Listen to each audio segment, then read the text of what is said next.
You are listening to a rebroadcast of Crossing the Void Radio. Crossing the Void Radio can be heard Wednesday nights 9 to 11 p.m. Eastern Time on the Hazy Radio Network. To learn more about Crossing the Void Radio, go to our website, www.crossingthevoidradio.com. Also, you can check us out at Facebook, facebook.com/crossingthevoidradio. Also, follow us on Twitter at CTVR on Hazy. Enjoy the show. Hazy Radio Network.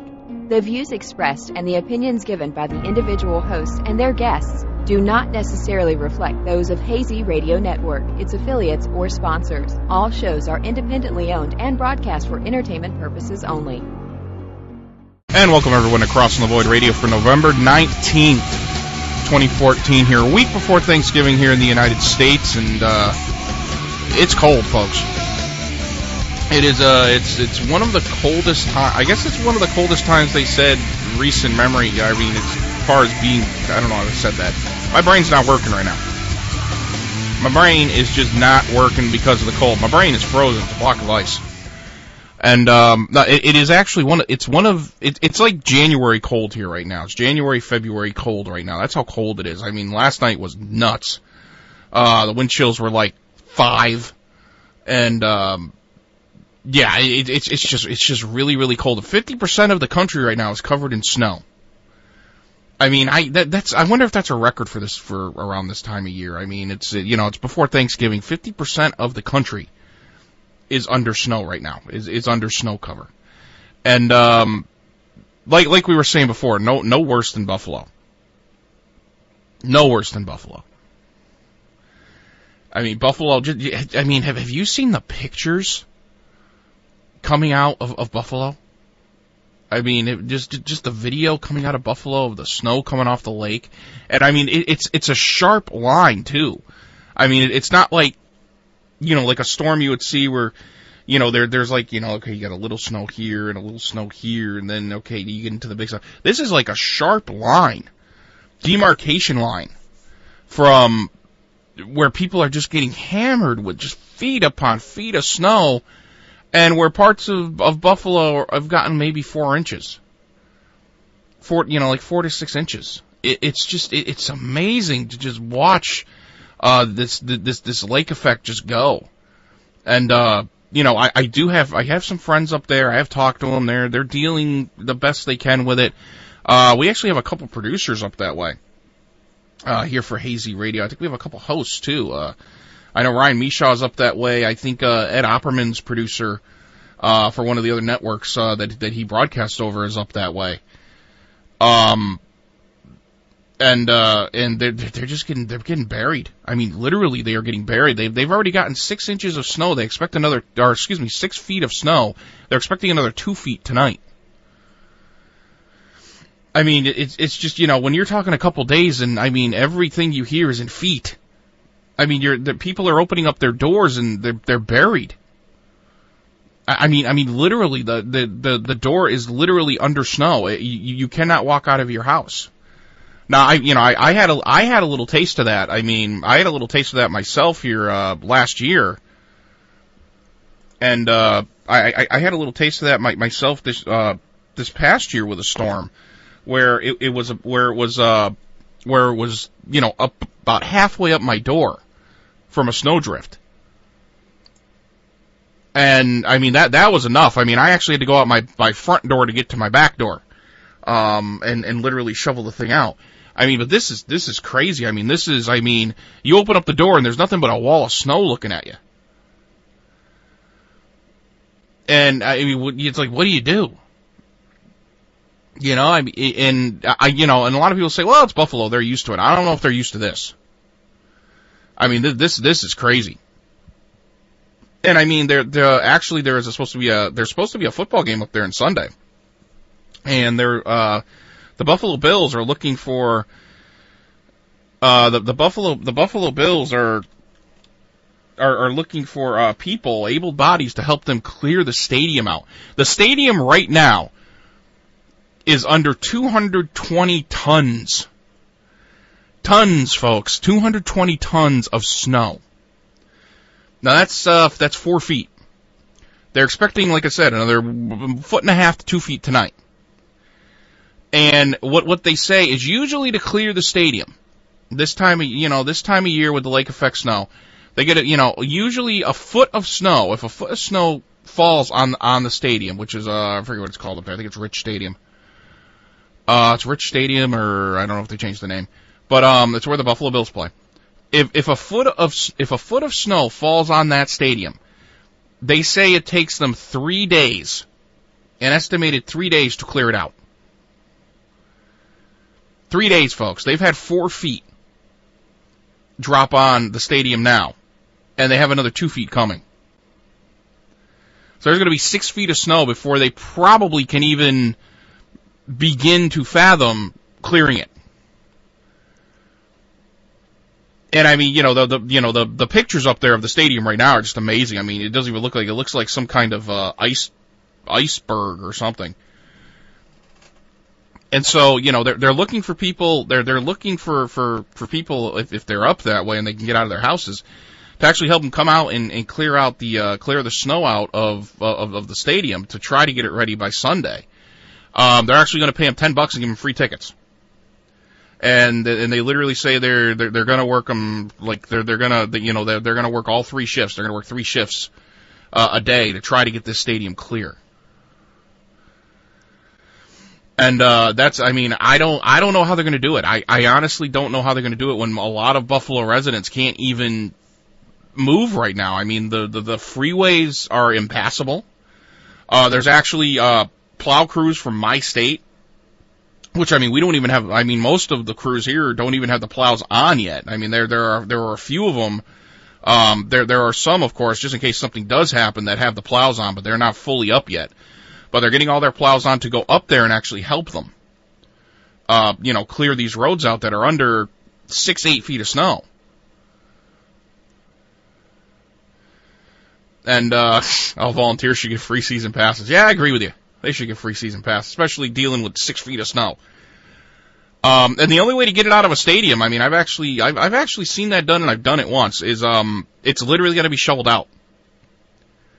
It's literally out of the seats. It's got to be shoveled out. It's got to be shoveled out, and it's got to be. They put these big I don't know what you want to call them, half pipes down the rows, and it's literally got to be shoveled out. It's got to be shoveled out, and it's got to be put to the field level so they can plow it. And it's just going to be an undertaking. I mean, I don't know how they're going to do it. I mean, they may actually have to be forced to move the game. Because, like I said, there are crews coming from, I know they're coming from Connecticut. I think they're going to come out of Massachusetts as well. And possibly Vermont and New Hampshire, to actually go up there and try to clear them out. And it's not going to be easy either, because there's cars buried in snow up there on the freeways that have been abandoned.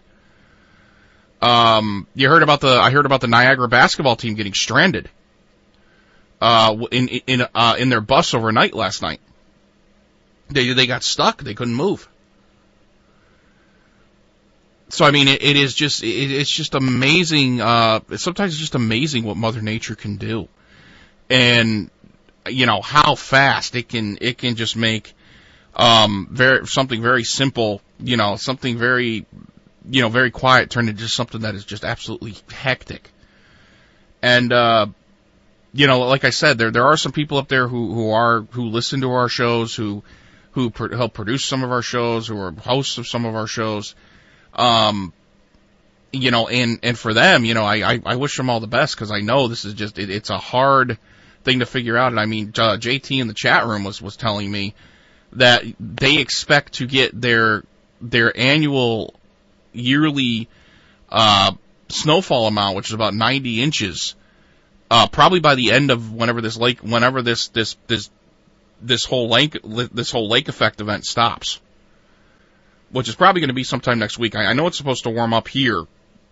We're going to be in the 60s here next week, but I don't know if that's going to be Buffalo. I mean, Buffalo is, of course, ways away from me, and it is just, it is just crazy. I mean, like I said, the pictures up there. If you haven't seen the pictures up there, go to YouTube and just put it in Buffalo snowfall 2014, and just the pictures of this snow train coming off the lake. I think that's, what lake is that? I think it's Ontario.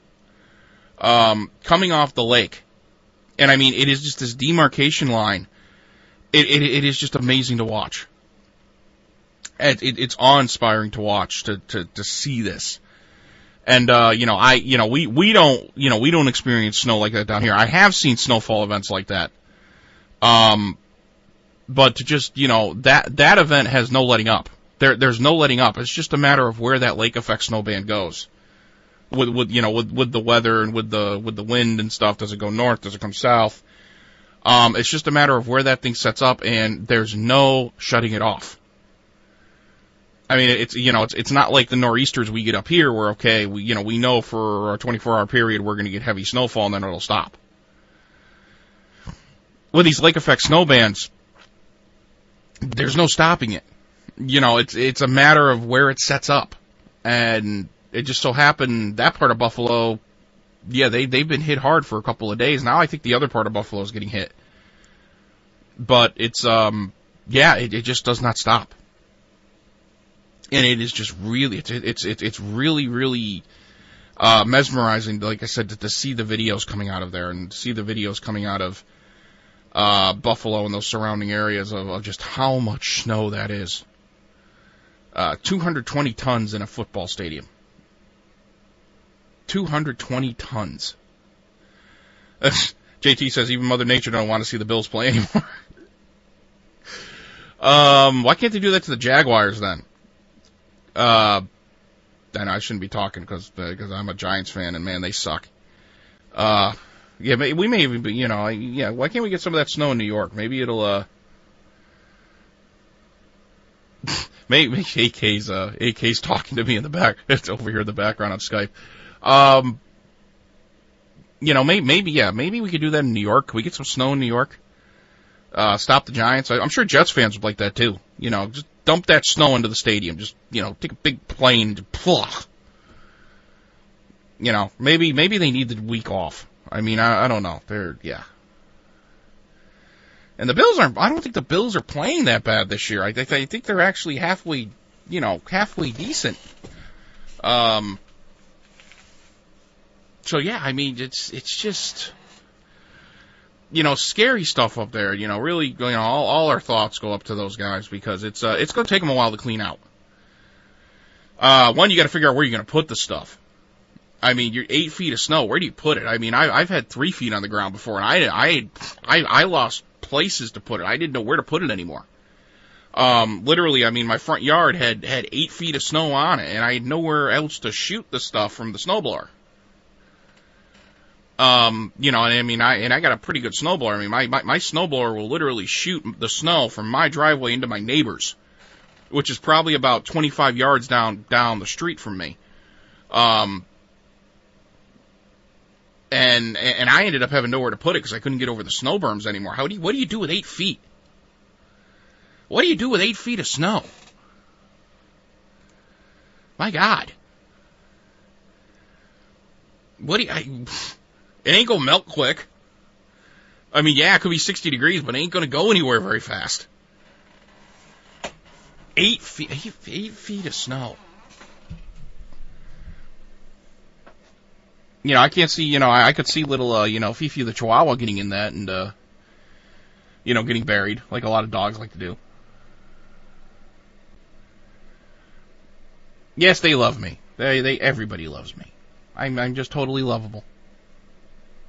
Yes, I am. JT's telling me, they must love me. Yes. Yes. I am a totally lovable person. Yes, I am. Totally lovable with the No Shave November beard. Kind of look like Sasquatch right now. I wonder who else is doing that. Who else is just growing the beard? Who's letting it go crazy? And I don't know what's going on, but these news people who say, I'm going to grow my beard out. Well, I'm looking at their beard. It doesn't look like my beard. My beard, I haven't touched my beard. I haven't touched my beard since Halloween. I mean, I trimmed it up. I kind of trimmed the sides of it, up a little bit to at least give it some lines and definition a little bit like that. So it doesn't look too scraggly. But I mean, I have not trimmed it. I have not done anything with it since about Halloween. And I mean, I don't know what these news crews are doing. I just don't know. I don't know what these news people are doing because they look like, they got some sculpted beards there. if we're doing the No Shave November stuff, they got some nice sculpted, beard looks, and that's not No Shave November, man. No Shave November is you let the beard go. You get some epic beardage going on. And I got some pretty good epic beardage going on here. So it's don't worry, don't get me wrong. I can't wait to take it off. But because it does itch a little bit. But I decided to see how far I can grow the beard. And it's growing pretty good. It's sitting there. It feels like a rug on my face right now. But hey, it's keeping me warm. I'll give you that much. It is definitely keeping me warm, I can't wait till November to be done so I can shave it off. And, get back to my usual, just, the little goatee thing, and, I can't wait for that. But, also, it's, a couple days from now is actually the 51st anniversary of the murder of President John F. Kennedy. And yes, I do say murder because I am one of them who do believe that there is more to the story, so to speak, than what people are saying. Than what the official story is. And of course, the official story says that Lee Harvey Oswald killed President Kennedy on the 3rd floor of the Texas Book Depository on November 22nd, 1963. Which is kind of hard for me to believe, especially with the Zapruder film. And looking at those shots and researching a little bit of Lee Harvey Oswald, he wasn't the greatest shot. When he was in the Marines, I mean, he struggled to pass the basic rifleman's certification. And I'm not saying that shot from the 3rd floor of the Texas Book Depository is not makeable. It is makeable for a sharpshooter.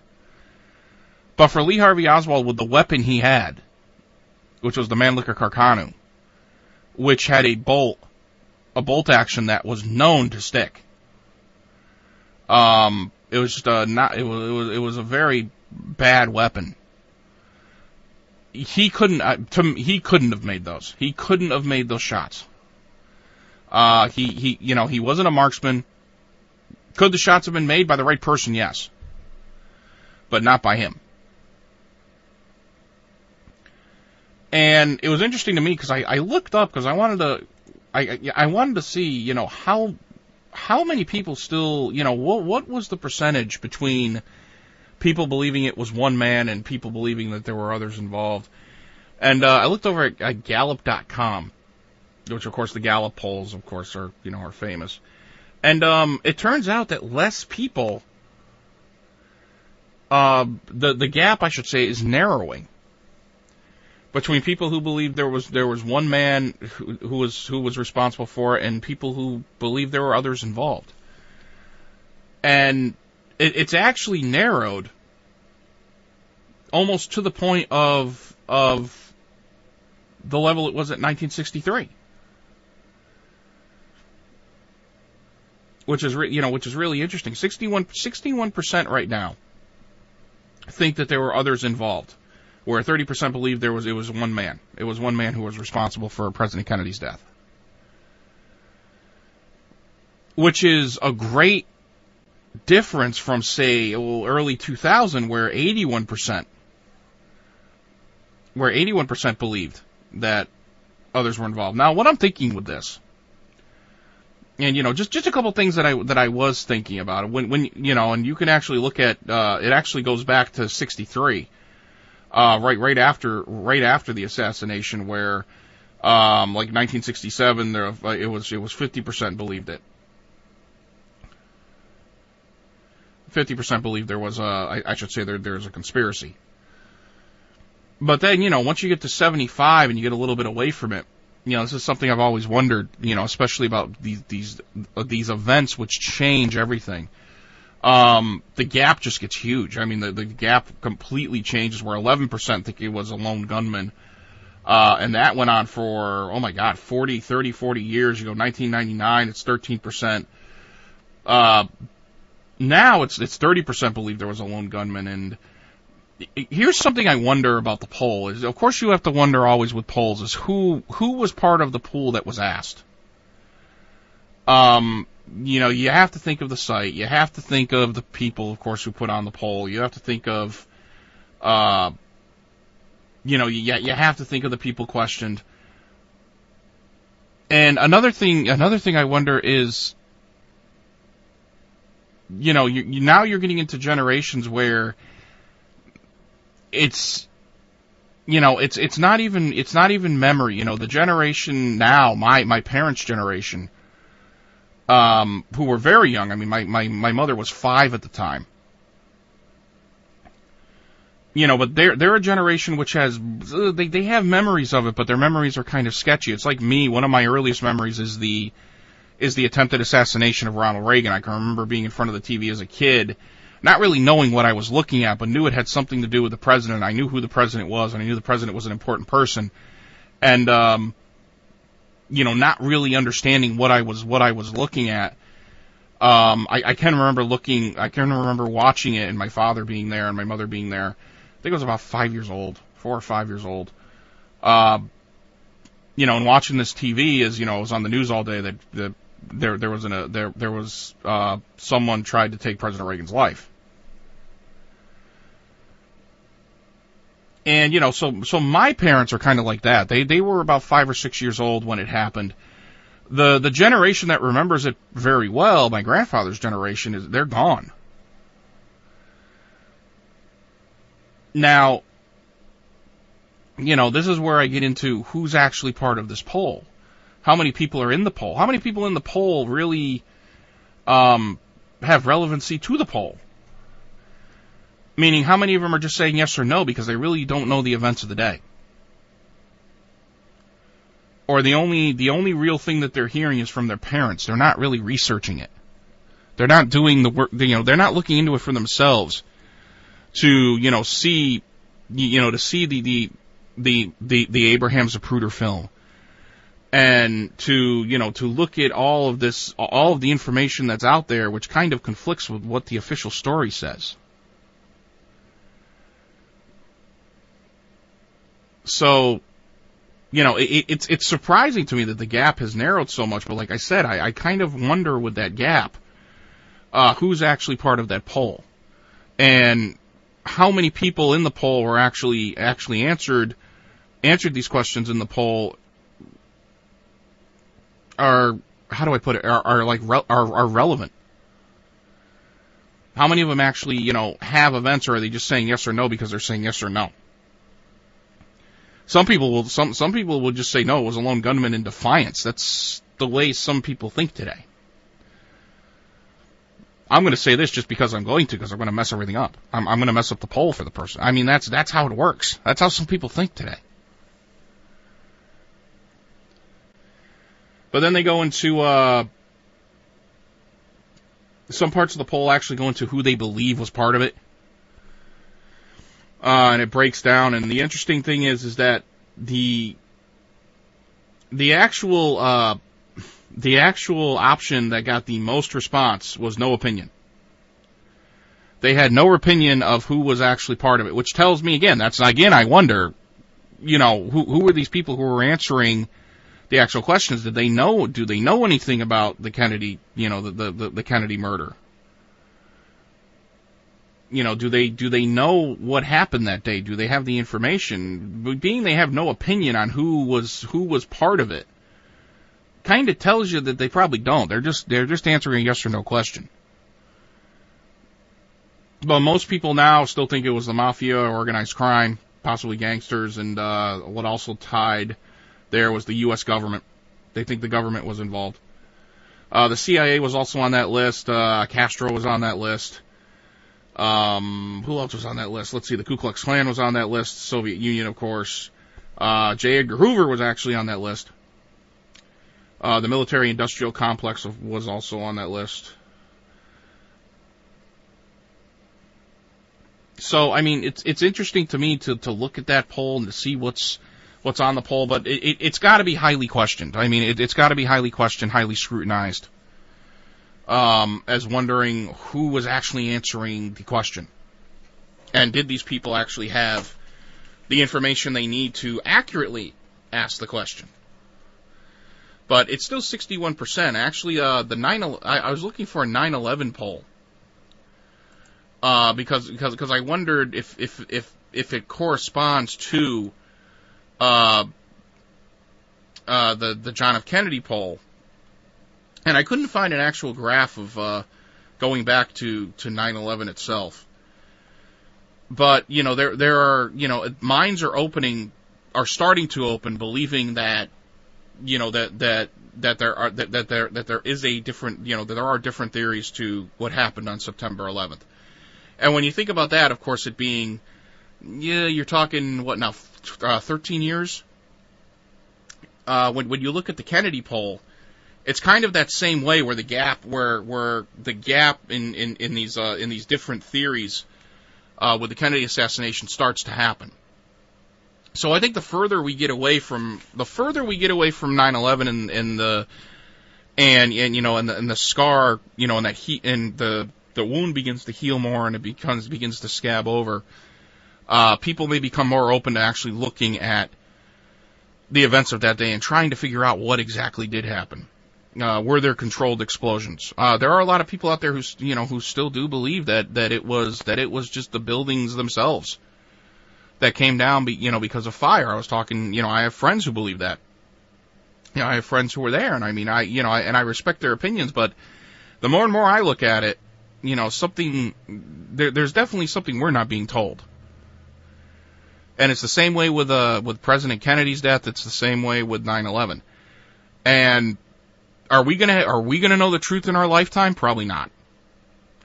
I don't even think my nephews will know the truth.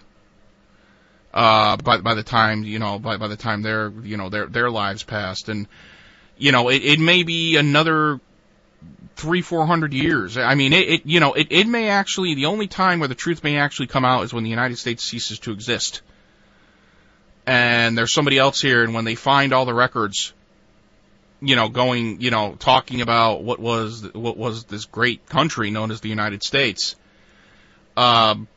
I got a feeling that's when they're actually going to find some of the stuff that kind of tarnishes our image. Tarnishes our image a lot, and that I think that's kind of the sad part, is that we will never know. We will never know why these events took place and the reasons behind these events. But that's kind of the way it goes. It's kind of the way it goes right now, and it's sad. It's sad that we're still, that we're a country like that, but. The only thing we can do is just keep fighting to hear the truth, and that's what we have to do as Americans. Remember, it's we the people, as the Constitution says. It's not we the government.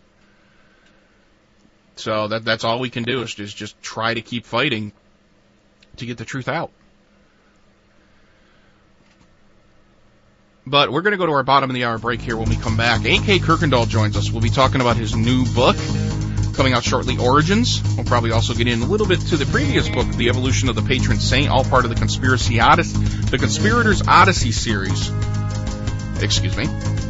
And you can find out about his books at thewriterofbooks.com. That's one word, thewriterofbooks.com. And there are synopsises over there. There is a synopsis of both books. I think I said that right.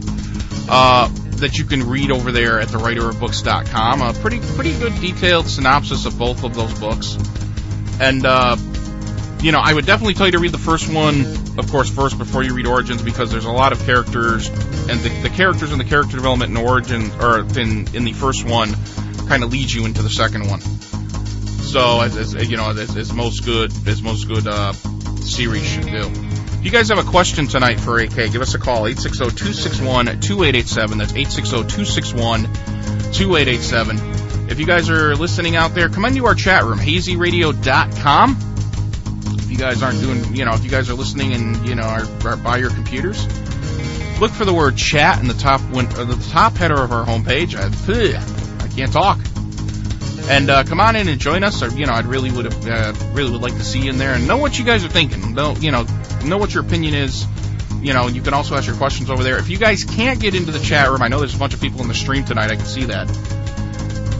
You can also, you can also get your questions to me by Twitter at CTVR on Hazy, one word there, and use the hashtag CTVR Live, and I'll be checking there periodically tonight.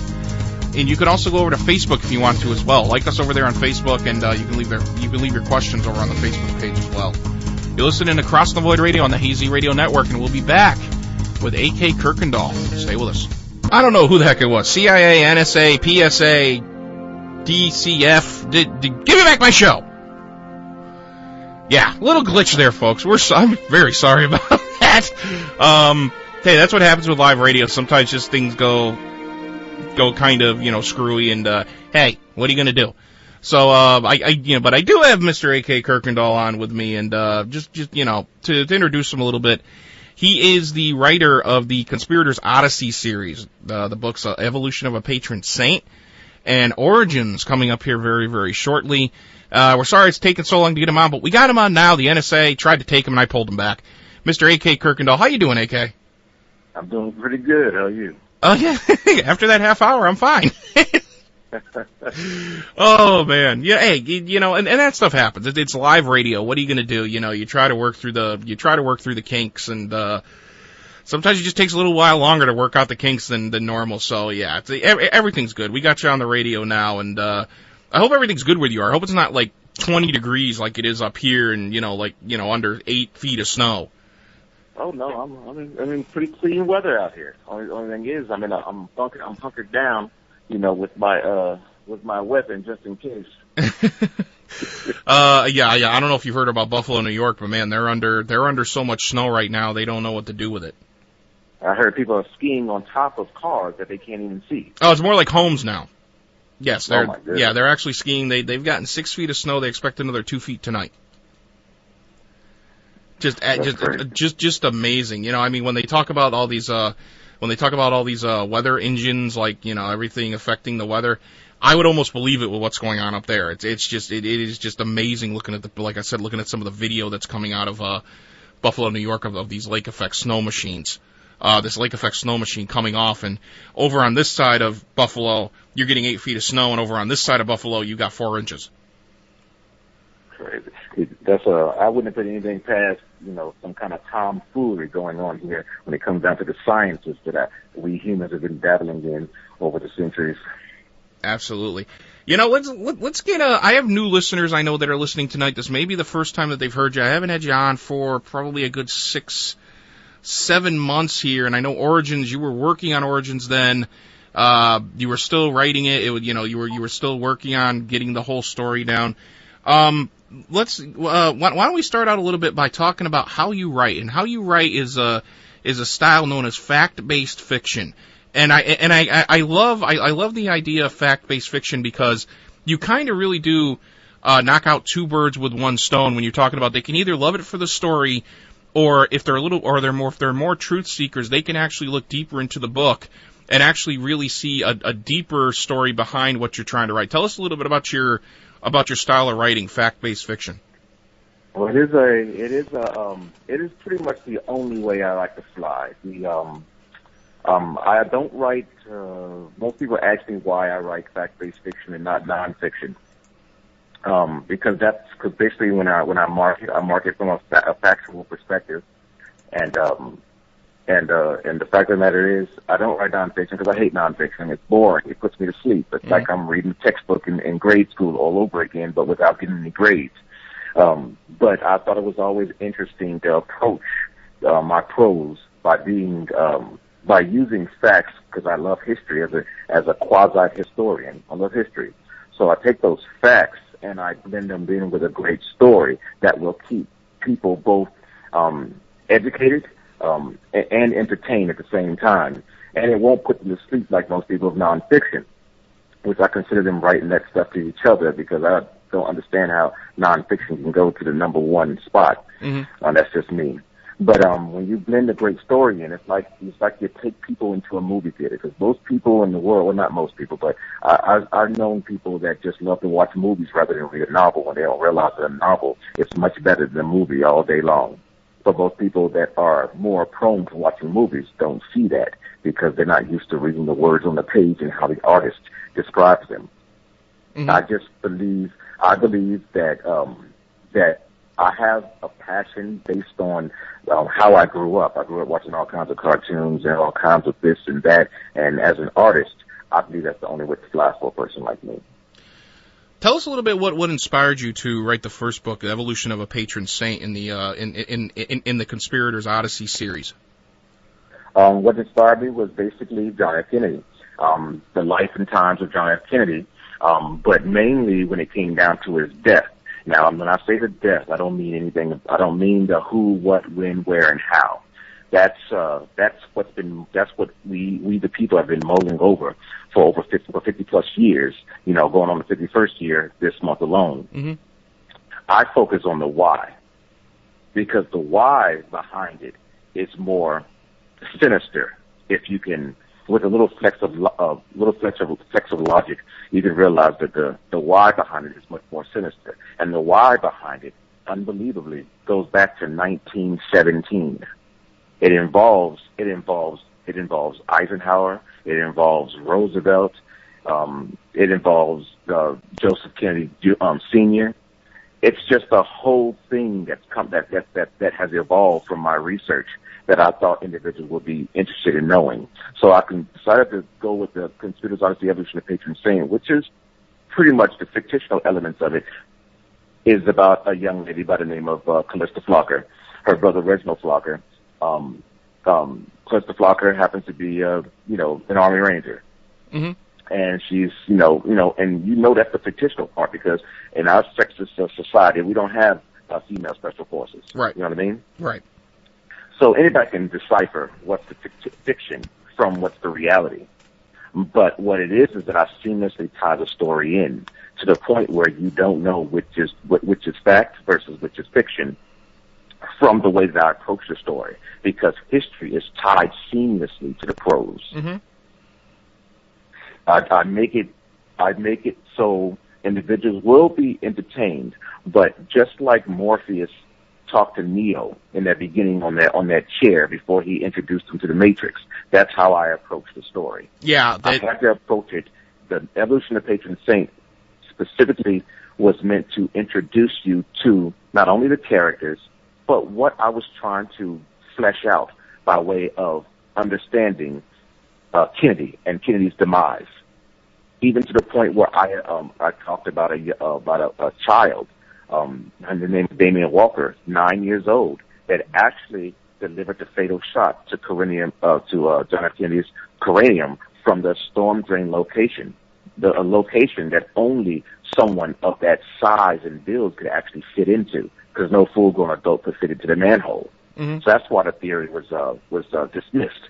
But individuals don't realize in our society, and this is true statements, individuals don't realize that what makes you think, out of all the scary and inhumane secret tests that have been done by way of chemtrails on unsuspecting American territories, chemtrails, the syphilis experiments on African Americans in Tuskegee, and the APOM drum, the Agent Orange, all these things that scientists have dabbled in, using our tax dollars through the federal government to test on us. What makes you think that using children would be beyond their means? Most people don't realize that the best way that you want to come up with the concept of a super soldier is to start from an embryo. There's a start when they're not even born yet. Mm-hmm. Or maybe grow them in a lab if you can. Or clone them. X-Files, I was a fan of X-Files. So the X-Files kind of put it into perspective as well. I considered X-Files fact-based fiction. That's what I considered X-Files. Mm-hmm. But more fact, like a lot of fiction. But I could, for one, as a person that has a third eye, that has a strong third eye, I could tell the fact from the fiction easily. Most people would just thought it was entertaining. Not a person like me, not an artist like me. But that's how I approach my work as well. You never put anything beyond approach when it comes down to writing like I do. So in a nutshell, I love to let's just say this. In order to protect my life and the lives of my family, I delivered this project, this series, speculatively. Mm-hmm. So people, the powers that be, would possibly believe me to be full of shit. Right. And while I covertly disseminate truth.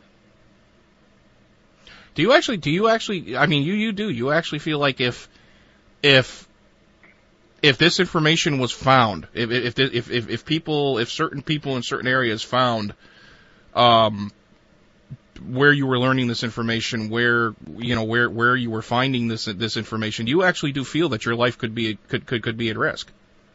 Yes, I do. It's the nature of the business. Mm-hmm. Remember, Socrates, the Greek philosopher, taught his students that the pursuit of truth can only begin once they start to question and analyze every belief they ever held dear. If a certain belief passes the test of evidence, deduction, and logic, it should be kept. If it does not, the belief should not only be discarded, but the thinker must also then question why he was led to believe the erroneous information in the first place and for what purpose. Mm-hmm. But not surprisingly, this type of teaching didn't sit well with the ruling elite of Greece.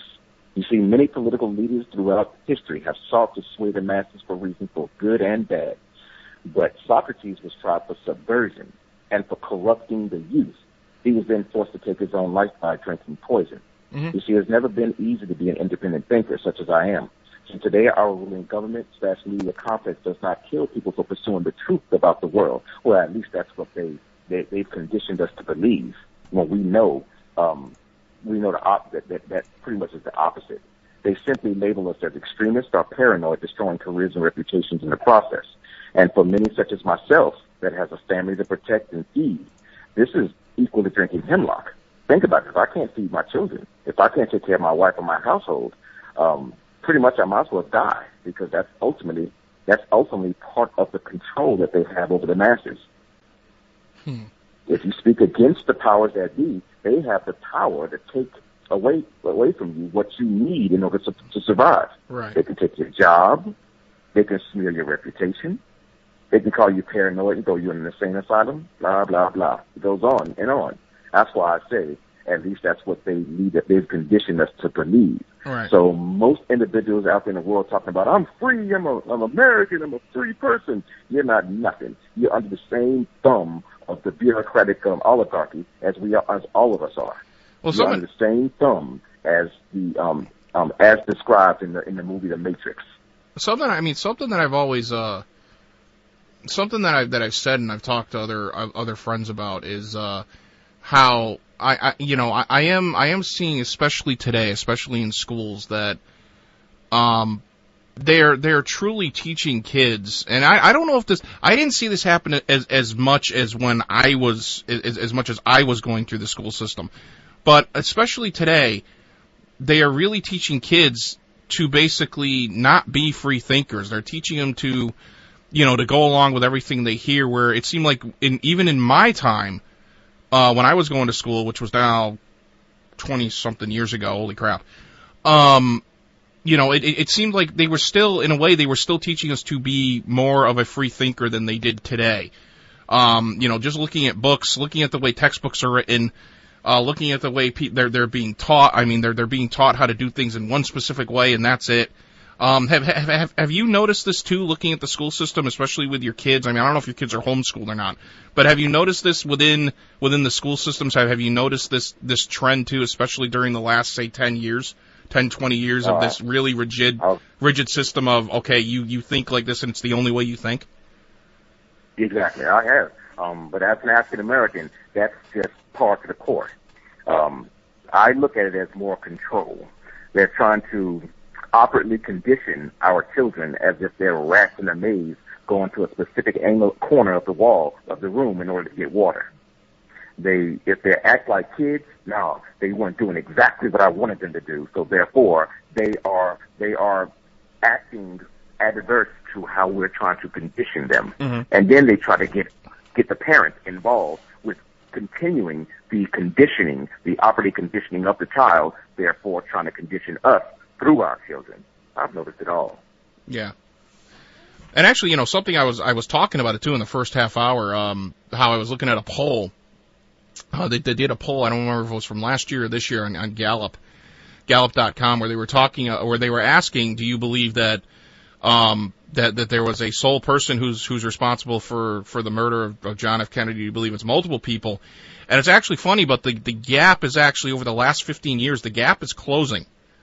And there's more people starting to believe that it was one gunman. Do you think this is part of that conformity? Because looking at the poll, I'm saying something changed here at about 2005, where all of a sudden you look at this poll, people are starting to shift their opinion again in believing that it was a sole gunman. Do you believe this is part of that conditioning to have just that, everybody has one voice and that's it?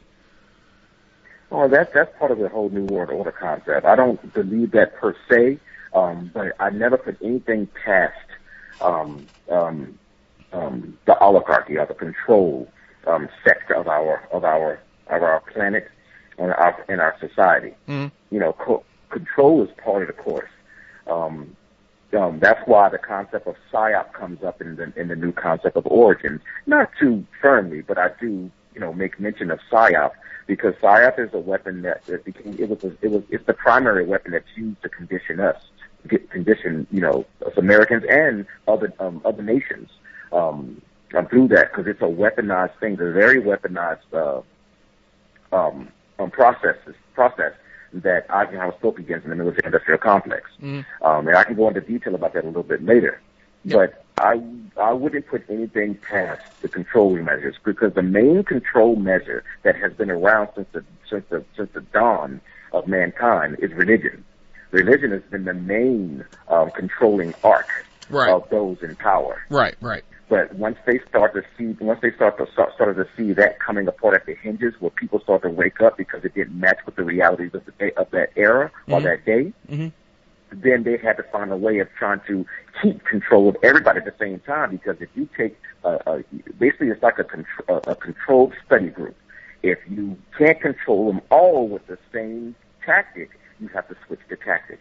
Because you can't control one side of the spectrum of your testing group with one process, and then another process is to control this one. You can't have one being controlled by religion and another one being controlled by PSYOP. It needs to be one controlling, one origin, one controlling mechanism that they can make sure that they can sway the masses, whether for reasons good or bad. Let me ask you. This control is known as PSYOP, and it is a weapon. It is a weapon that has been used against us from day one. Let me ask you something that's kind of way off where we're going right here, but just something that came up to me I'm kind of curious about. Because, you were talking about the church, and the church was for thousands of years was the all-controlling force that really kept everybody in track, and everybody controlled. You have a pope in there today who seems to be trying to change things. You hear one thing, and then it seems like they go back on what he said, and then just recently he had a he had a statement about gays and to be and to conform more with gays being in the church. And all of a sudden the statement was changed. Do you think this pope who's in there now is more of a free thinker than they're used to? And he's stirring, and how, if you agree with that, how much is he stirring the pot? Well, he's stirring it entirely too much. You see, basically, the Catholic Church is no different from American politics today, or politics in general. Yeah, I agree with you. Because, and I'll give you, and I know I'm like a broken record, and I said this 7 months ago on your program. Our nation is not a democracy. Actually, there's no such thing as a democracy. A democracy is other people, and for the people. That could be a crock of BS, primarily because it says that we're supposed to be in control, when you know that the majority of Americans are not in control. It's the elite, the 1%, that are in control. Right. The ones that have dollars in their pocket are in control, even though us together we're a billionaire as a solid mass. But through the weapon known as PSYOP, they keep us dispersed at each other's throats, against each other, challenging each other, hating each other, liking each other, loving each other. They control everything. So There's no way that we're going to get together and collectively show our might as the bosses over these elitists.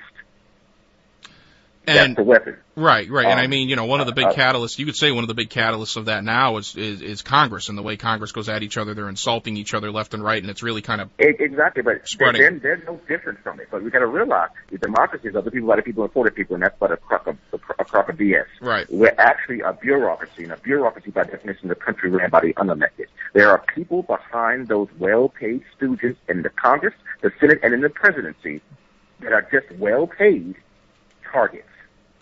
They are the targets for our rage and our complaints when there's people behind the shroud or the veil that actually control this country and the world. So we're getting they do what they're doing unimpeded because they have in their pockets everyone that we are supposed to have voted into office on our behalf.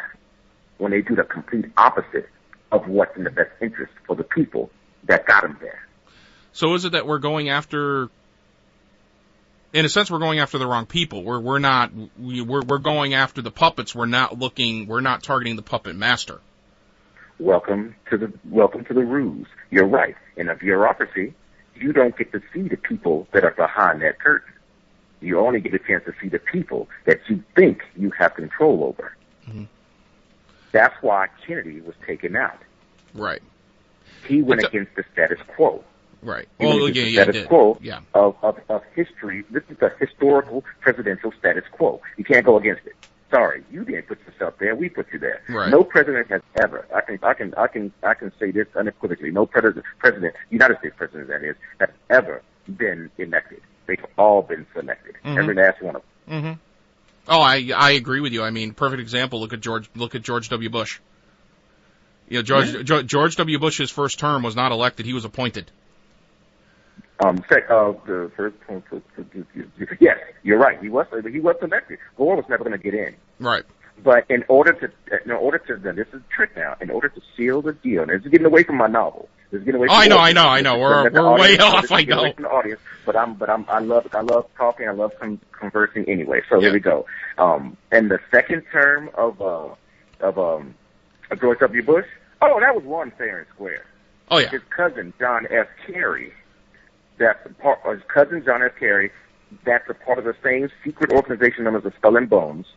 They both are members of the Skull and Bones. Mm-hmm. That was all a ruse.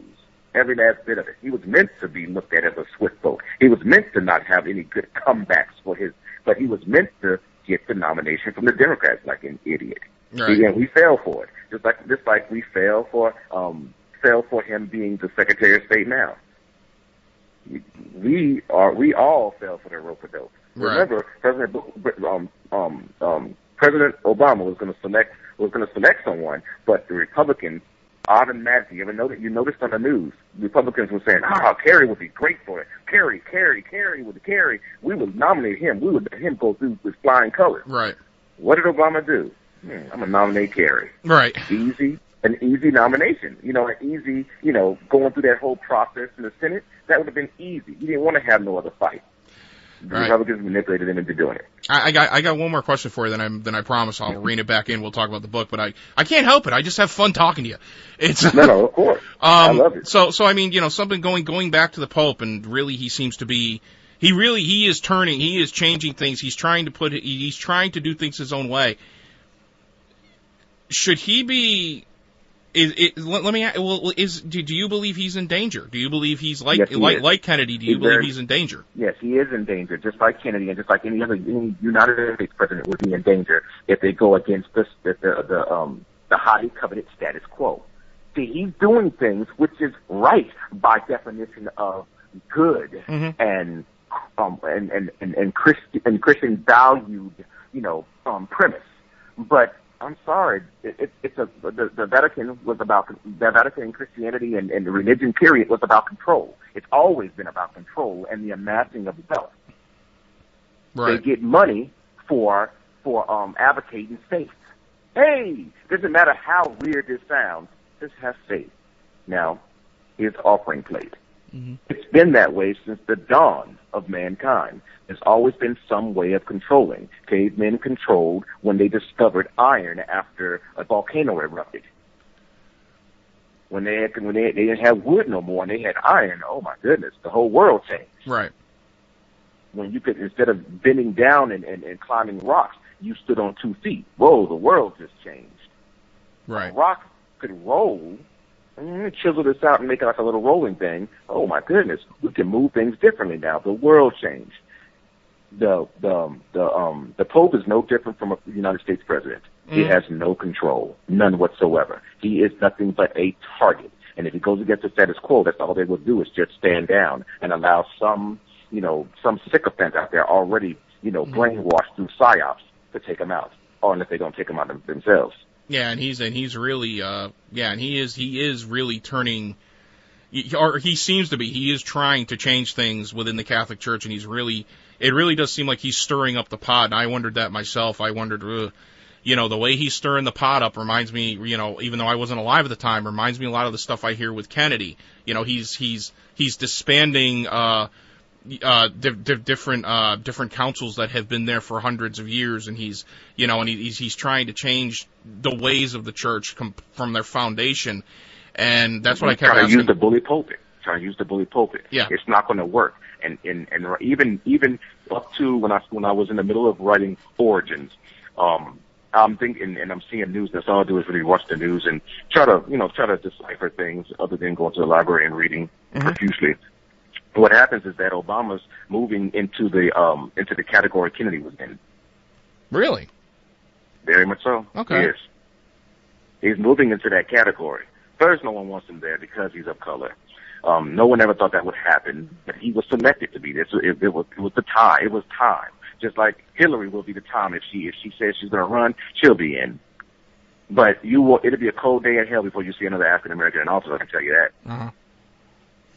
It was it wasn't even an experiment. It was just time for us to try to make it look, project to the world that we have changed. We're different now. Right. No, we're not. Right. The history is still dark and daft, and there's no way to change that history. You raped human beings, killed their children, enslaved them, and then you turn around and try to be the voice in the face for good, going after Saddam Hussein for he did mass genocide on his people. Come on now. The laws made it so that a human being was property, and that the slave master can do anything they wanted to that property. The females, the little girls, the little boys, sodomy, pedophilia, putting little black boys on the side of a river in order to continue to capture and capture alligators. So the little black boys were used with ropes around their waists were used as bait to lure the alligator in. This is just history. Wow. And it's a heinous history that most people don't even realize. No, I didn't know that either. But yes, I mean, these are the things that would happen. And not only the rapes in movies like 12 Years a Slave or Roots doesn't do it any justice.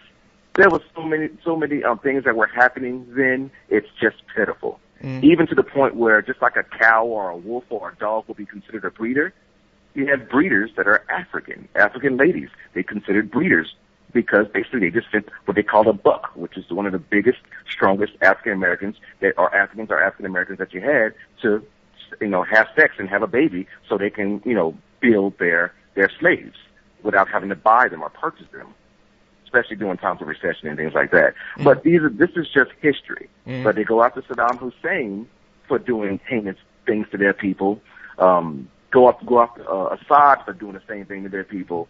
But basically, America is more ingenious because it's an ingenious nation that was forged ingeniously. Columbus, for his queen, came and discovered America. Yeah, right. There was people already here. But the people had something that Columbus needed for his voyage. He needed food, he needed rations, water, things like that. But the Indians were very territorial, but they were curious as to what all this stuff was. They got white flesh strangers. They got these big canoes, these big boats. They're like canoes. They got wings on them, and it was really amazing to them.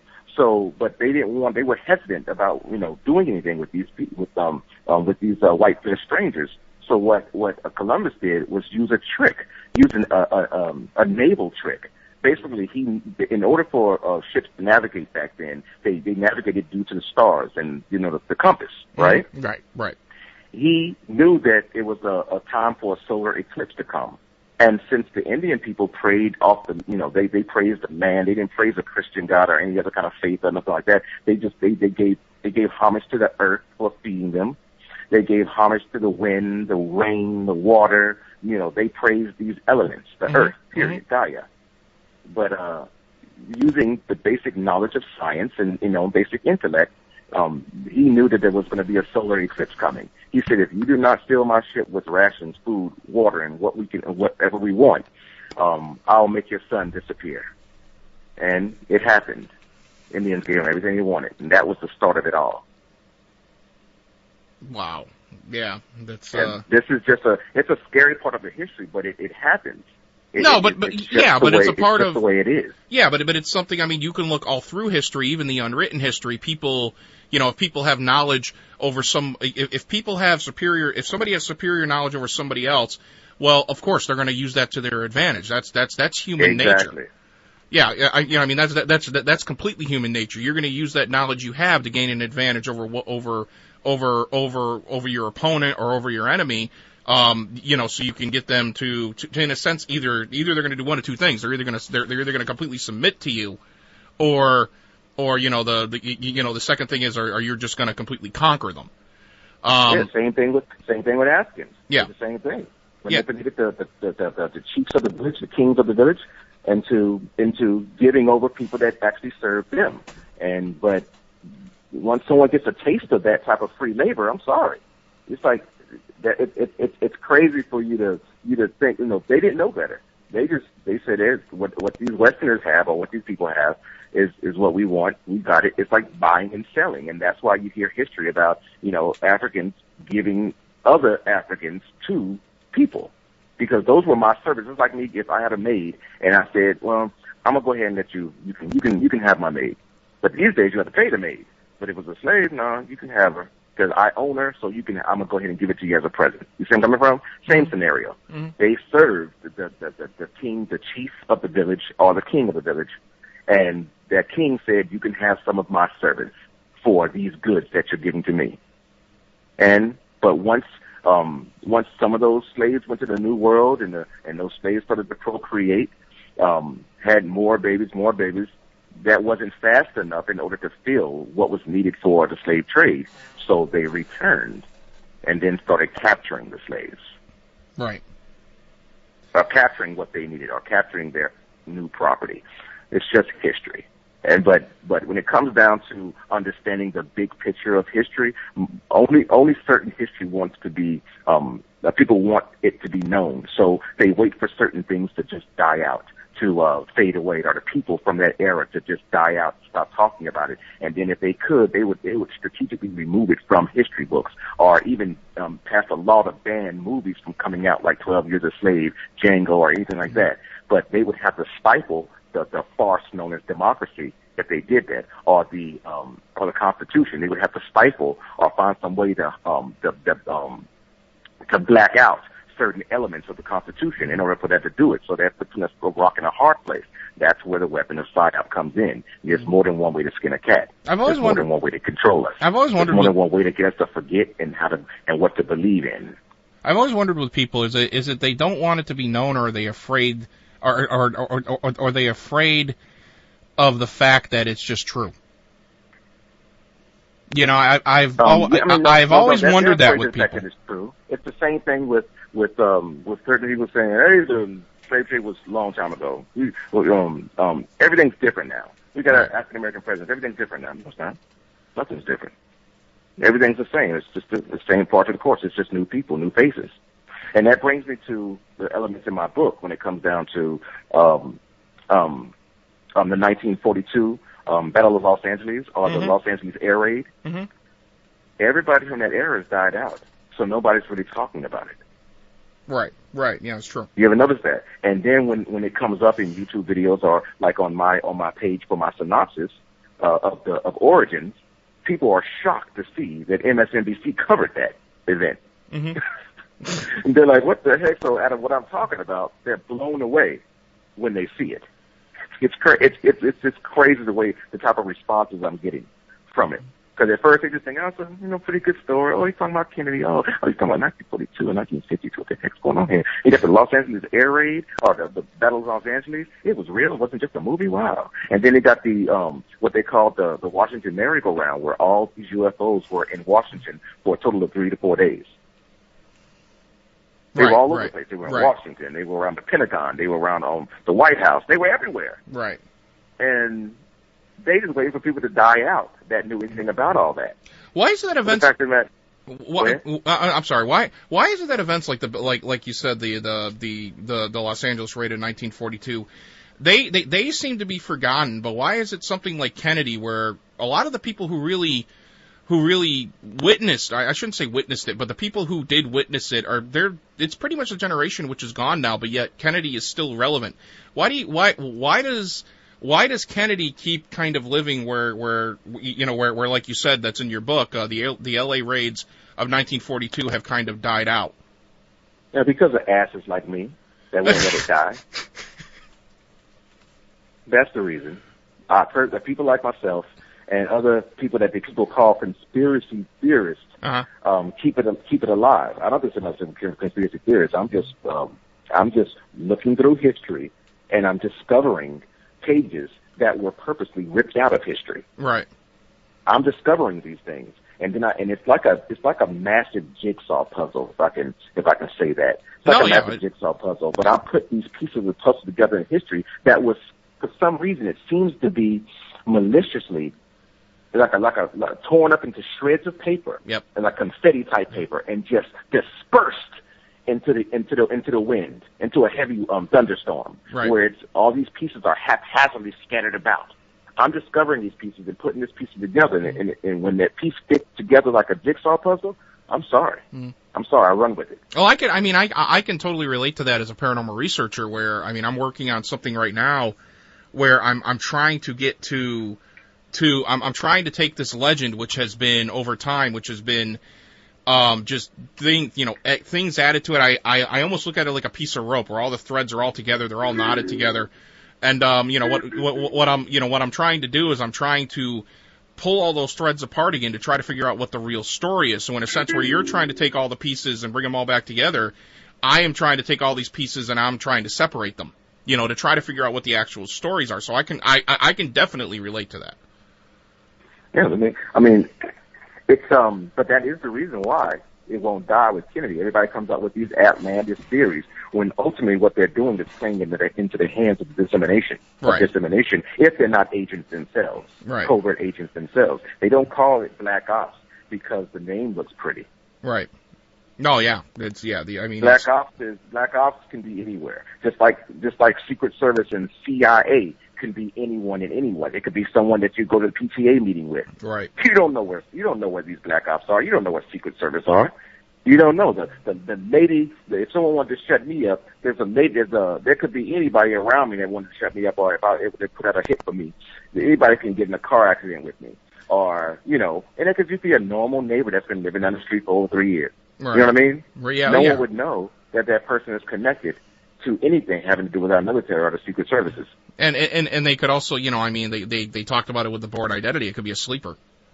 Where he gets a phone, like all of a sudden your next door neighbor gets a phone call and boom. Exactly. Remember, films, movies, people got to pay attention and try, if they have any kind of a brain cell, just read between the lines. Don't just think everything is fiction. Is everything? Go to the movies. Yeah. Most people don't realize that most of this stuff that they speak of is very much real, very much true. Most of this they talk about Bourne Identity. Who are they talking about in Bourne Identity? They're talking about a super soldier. They ain't talking about nothing else but super soldiers. Yeah, that's all they're talking about. Yeah, it's when they came out with the concept of Universal Soldier, that cool one with the Van Damme and everybody, right? Mm-hmm. They were talking about super soldier, but the super soldier they've been working on since 1917. Right. Well, they actually did one. They actually did one with Kurt Russell too. I believe it was called Soldier. Yeah, that was called Soldier, and that was more of, I consider that one more of a surreal approach to disseminating facts about the super soldier program. But I can give you a hint. I can tell you right now which Origin speaks to. The super soldier agenda the movies that come out, comic books, anything that has to do with superheroes, all that is a form of psyop meant to soft sell us into accepting the eventual development of the super soldier. Captain America. Captain America is based on the white David Eisenhower. Mm. Before Eisenhower was born, his mother was experimented on. Not his mother here say, but he was experimented on while he was in his mother's womb by the federal government. Well, I explained that in my book. Yeah, you know, Eisenhower was a super soldier. He wasn't a super soldier like you would say, jumped around like Captain America or nothing like that. No, they focused on his brain. Right. That's what they focused on. For a specific objective, they focused on his brain because they didn't work on the super soldier agenda in one little control group. They separated the super soldier agenda into many different categories and spanned them out between a lot of military arms divisions that were working on pieces of the super soldier agenda. But where that super soldier agenda came together, was guess where that super soldier agenda finally came together, and the first ever serum was made of all their testing and all their research of the super soldier agenda. That serum came, I alluded to actually I spoke of in the Evolution of Patron Saint.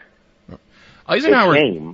It came during Vietnam. Vietnam was the testing ground that they wanted to test that first ever devised serum. Right. And Kennedy didn't die because of the Soviets and the Bay of Pigs, and I was like gonna crap everybody keeps talking about the banks, the alien, well, it has to do with aliens, but you know, all the bank stuff and all the crap they keep filling our head for over 51 years. They keep filling our head with this crap. But he died because he was in the way of these powerful science divisions that's got authority higher than him. Mm-hmm. He was standing in the way of an all-out assault on Vietnam. That's it. That's why he died. I want to change gears here a little bit and talk a little bit about Eisenhower, because I know the last time you and I talked, of course, Eisenhower is a monumental figure in U.S. history. I mean, he's considered one of the greatest generals we've ever had. Of course, he was the supreme commander of Allied forces. He became president. But I love the fact, you know, and you actually woke me up to this when you actually look at Eisenhower as a whole, and you look at how his military progression happened through the ranks. And there's a point there in those years where his military progression happens extremely fast. And I mean, and faster than Patton and faster than Douglas MacArthur, who are also considered, two of the greatest generals that the U.S. has had. And it was even faster than Pershing. Tell us a little bit about Eisenhower. Tell us a little bit about how your book goes into Eisenhower and some of the history behind Eisenhower that a lot of people may not know. All right. Well, let's just say basically he was protected for quite some time. I alluded to just moments ago that I talked about him being one part of an overall overall objective for the super soldier agenda, known as the Animan Project. And he was tested before he was born, because the test subjects had to be infants still in the wombs of their mothers. And I allude to that inside the book. But when it comes down to Eisenhower himself, he was protected all his life. He was protected even when he went to try to get into the military. When he was younger, he was basically, his mother, which was a pacifist, didn't want to go into the military, but the people that were over her, the people that were forcing her, pretty much threatened her life. And they wanted to take control of someone that was progressing quite nicely through it. I'll go into a history of Eisenhower, because Eisenhower was, he played semi-pro baseball. Most people in history don't realize he played semi-pro baseball when he was a youth, before he went into college to try to get into the military or whatnot. But when they put him into the military, he actually went in and he got a chance to play football. Even though he wanted to play baseball, they wanted him to play football. But if you know that anybody that plays semi-pro anything cannot play a college sport. You know how those are the laws, those are the rules of college. Right. But they covered up that because they wanted him to play. Basically, they wanted him to play football because they wanted him to expound on abilities that he didn't even know he had at that time. And those abilities had to do with strategy. Basically, I alluded to that his part of the super soldier agenda had to do with them controlling his mind, not controlling it per se, but developing his mind to think unlike anybody else would think. Right, and Eisenhower, and Eisenhower is known as a... Go ahead. No, I was going to say, and Eisenhower is known throughout history as being a brilliant tactician. Exactly. He never fought once in battle. He wasn't like a soldier like Patton, which also Patton gets a mention inside my novel too. Mm-hmm. Eisenhower had something to do with Patton's death. Unbelievable, right? He didn't do it. He didn't, say nothing, but he knows what happened to Patton. Are you talking about the accident that made him? It was the accident that made him paralyzed? Yes, but when he was in the hospital, he was paralyzed. I mean, it wasn't paralyzed. He went into the hospital. It was just minor injuries. But while he was in the hospital, that's when they killed him. Oh, okay. But the only reason, see, everything that I write about is simple. I'm gonna get back to what I was saying in the first place about Eisenhower there's the question that you related to. Mm-hmm. So when it comes down to Patton, basically, Sothersby, that Eisenhower was rumored to have an affair with. Mm-hmm. If I'm saying that name right, Sothersby. Anyway, he was rumored to have an affair with his driver, which is a young lady, which is his driver. Right. But he also had, him being an Allied commander, he had a train in Germany. He had a train. He has his own, like a general's train. Right. Or, command train. Patton came to the dock one day and walked in on Eisenhower making love to this woman. On the dock is when he left the train, went on the dock, and that's when him and Patton had a full-out argument. I'm talking about yelling at the top of at the lungs. Mm-hmm. Eisenhower was trying to calm him down, trying to tell him you don't know what you're doing. But Patton thought he had a leg up on Eisenhower then. He really thought he had something on Eisenhower then because they kept downgrading him because of his outspoken stance and the way he talked and the way he was so rough around the edges. Right. But he was a strong soldier. Right. But he knows BS when he smells it, and he says it like it is. That's why people loved Patton. Right. But he was a hothead for someone in that type of position. Eisenhower was forced to have to downgrade him at certain times because of one of the last statements he made. But after that statement he made, he came back and he saw Eisenhower, making love to this woman. And of course, an officer doing that is against the code of conduct.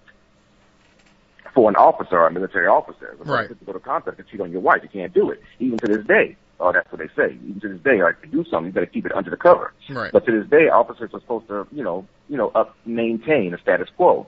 But if you just check through history, you'll see that there was a witness on that train that witnessed that argument. Didn't hear it, but they witnessed that argument. I know what happened in the argument itself. That's where my research led me. I know what happened in that argument itself, and that's what led to Patton. Shortly after that, Patton got in that accident. Shortly after that, Patton died. In my book, Eisenhower is telling President-elect Kennedy this. And Patton was one of Kennedy's heroes. Like he was a hero to a lot of youth back then. So Eisenhower actually admits to Kennedy that he killed Patton. No, he didn't kill Patton. Eisenhower's a strategist. And basically, even if he did kill Patton, there'll be nothing in history that would, just like a lot of things are hidden in history, there'll be no way anybody would tell, would divulge that. So Eisenhower didn't admit that he killed Patton, but he told Kennedy that Patton was killed. There was more to his death than just. Okay. Yes. Okay. Yeah, I just wanted to clarify that. Eisenhower is more important. Remember, I told you Eisenhower was a test subject. Eisenhower is more important than Patton. Right. In the overall scheme of things, because of the way his mind thinks, who he was, and who he was made to be.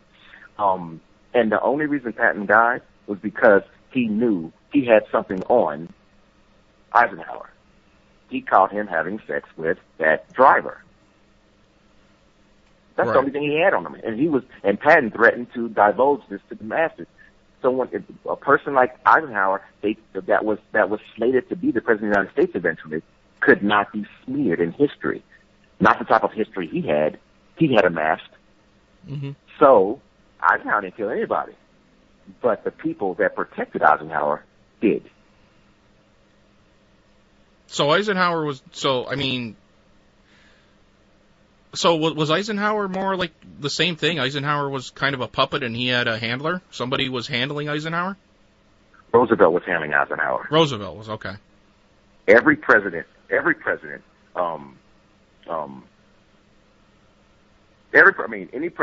United States president that knew of Eisenhower, that's who Eisenhower had to, obey, in a sense. Eisenhower was a prime figure, slated to be the United States president eventually. So Roosevelt was...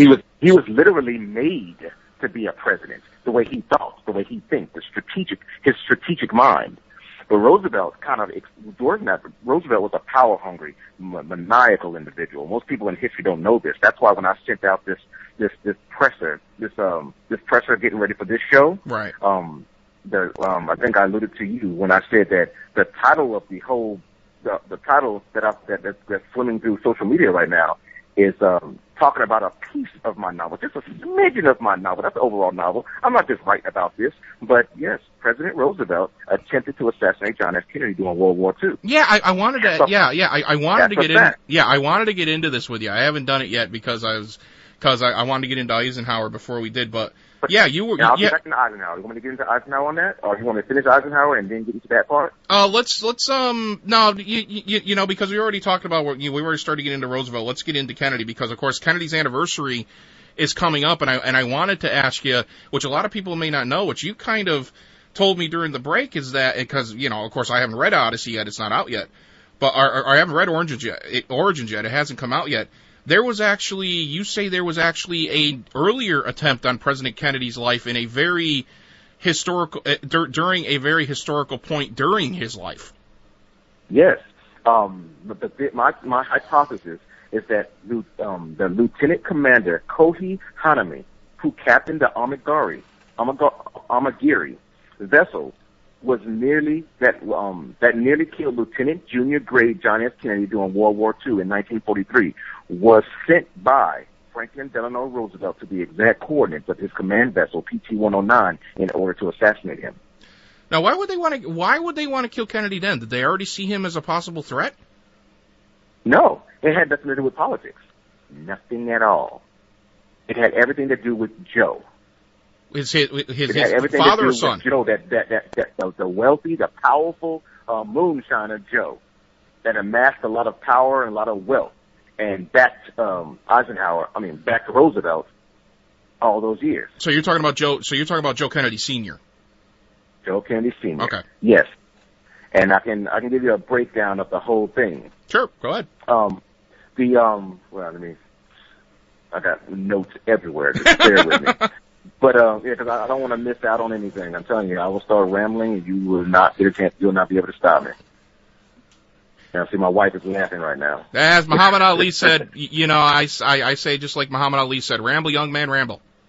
Oh my goodness! Sometimes when I look back on this stuff, when I put the interviews on the site, on my website and whatnot, I just don't feel comfortable hearing my voice. I hate it.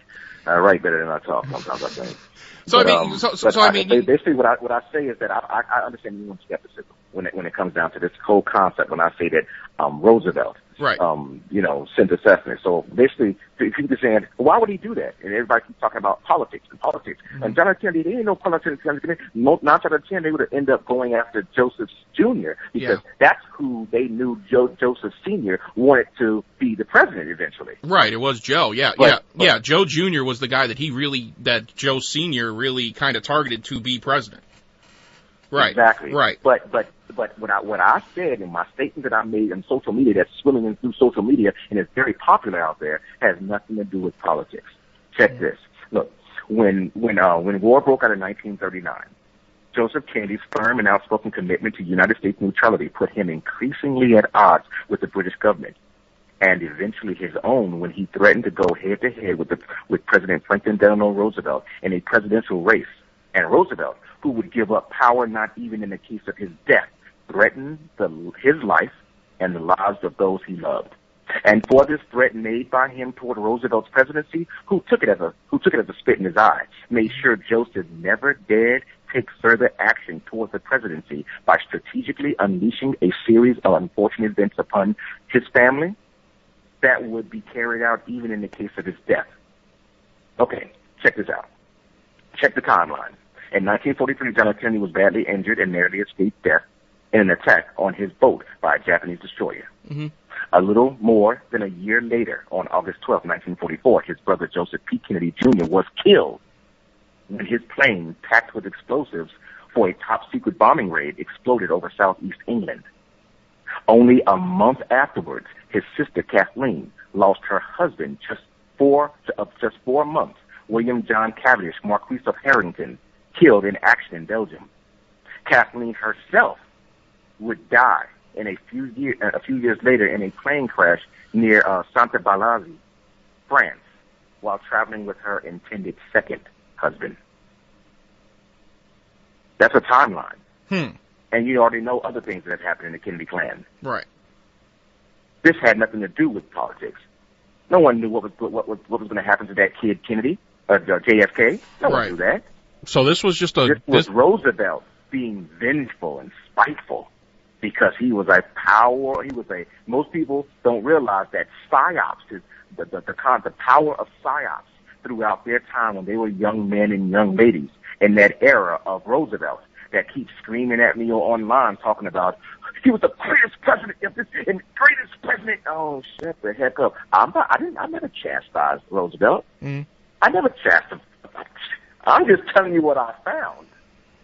So I mean, Roosevelt. Down to this president, I don't talk down to any president. Kennedy, Obama, everybody got their own way of saying concept of great. They were great. They were this. Everybody's got an opinion. Tomato, tomato. I'm only telling you my hypothesis.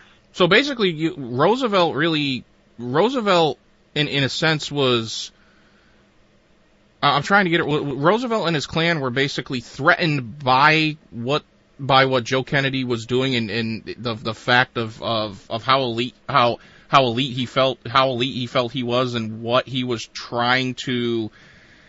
What's the right word? What he was trying to set up down the line with his sons? Is that the way to kind of put it? No. Kennedy, Joseph Sr. was going to run for president himself. He told that directly to Roosevelt's face. We never heard any news reports about him was thinking about running for president. Joe Sr. was going to. No, I've never heard Joe Sr. was going to run for president. There is nothing. There is nothing about that. I'm telling you what happened. I'm telling you he said it to his face. And Roosevelt specifically threatened his life and the lives of those he loved. But he decided not to go after Joseph because he was a very prominent figure. So he went after everyone that he loves. Because if you create havoc in a man's family, they're going to be less inclined to focus on politics or focus on their own ambitions. They're thinking internally rather than externally. So Roosevelt felt that if something happened to Joe Sr., that it would cause too much. It would put too much of a spotlight on them just because he was so high profile. But think about this. This can give a little bit more oomph, give a little bit more bite to my theory or my hypothesis. Okay. In history, we do know that there's documentation that Joseph Sr.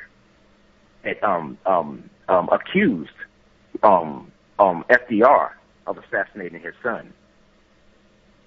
If anybody listening in, research that. You'll find it. Look in your Google web browser, Bing, whatever you do. You'll find it. That's actually interesting. Well, Joseph Sr. did accuse Roosevelt, and that just gives a little bit more bite to my theory. Well, that's actually kind of history repeating itself, though, because Robert basically accused LBJ of having something to do with his brother's death. Exactly. But there's one thing about it. As I alluded to in book 1 of the Conspirators Odyssey series, remember when he was in the back room and LBJ said, beat that Irish, loving Kennedy and his so-called vision. He was soft on communism and he ate a bullet for his weakness. The United States of America would be a superpower and no matter what, and so help me God, we would remain that way. Remember that statement? Yeah. That LBJ made? Right. Exactly. He did know about it because he said, quote unquote, what you boys are working on, I believe will make history and ultimately strengthen our nation. He was talking about the Super Soldier Agenda Nova Xanaman Project. So was Robert Kennedy would have been part of that whole chain too. He would have been the last part. Or would JFK Jr. be the last part? No Kennedy was even supposed to be a president. Kennedy, JFK was not chosen to be a president. Right. See, my work gets a little bit, without reading my work, it gets very complicated. And even though I try to keep it as simple as possible and keep it fun and loose and educationally, I'm actually with you. It's very complicated because I can tell you this that my novel alludes to origin. Kennedy was not one of the selected like the white David Eisenhower was. Right. And like the other presidents. Right. Eisenhower used that developed, that scientifically contrived mind of his to usurp the powers that be covertly and push Kennedy in office. Nixon was the one that was selected to be president. Right. But Eisenhower strategically made it so that Kennedy was the president. So it was Eisenhower. Eisenhower was realizing what was actually happening. Eisenhower, with his farewell speech and pulling Kennedy aside and talking to him, he was because of his intellect, he was realizing what was going on here. Yes. Right. I mean, he already knew. Right. Roosevelt told him that himself. Right. Roosevelt clearly told him that. The president has never been selected. I mean, never been voted in or whatever. They've always been selected, not elected. Uh-huh. He told him that, and it gets more complicated than that because Eisenhower was trying to look out for Kennedy, and the reason, and you don't know why, and most people keep asking me on social media, how in the hell, why in the hell did not the people that were even in Roosevelt's death that were so powerful that can do this in Roosevelt's death, why didn't they come after Kennedy after they killed Junior and all the other people? Why didn't they come back after John F. Kennedy? I keep telling them that. But I didn't want to go into detail with them, which I'm going into detail with you on your program and in front of your audience. Mm-hmm. And I didn't want to do it on social media because I'm trying to keep it focused on the post and not focused on anything else because people are trying to flush out everything in my novel without purchasing it. Right. Keep in mind, I'm not stupid. I know. But what happens is that what was I saying? Damn it, stop. See, I get flustered when I do this.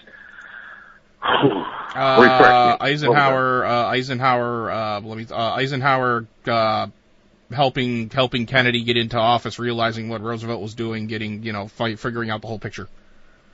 Okay, there he goes. The Kennedy Eisenhower was in the process of doing something vastly big in this, and what happened was that in the process of starting Kennedy toward the White House started with the PT-109 incident. It started then. It started way back then.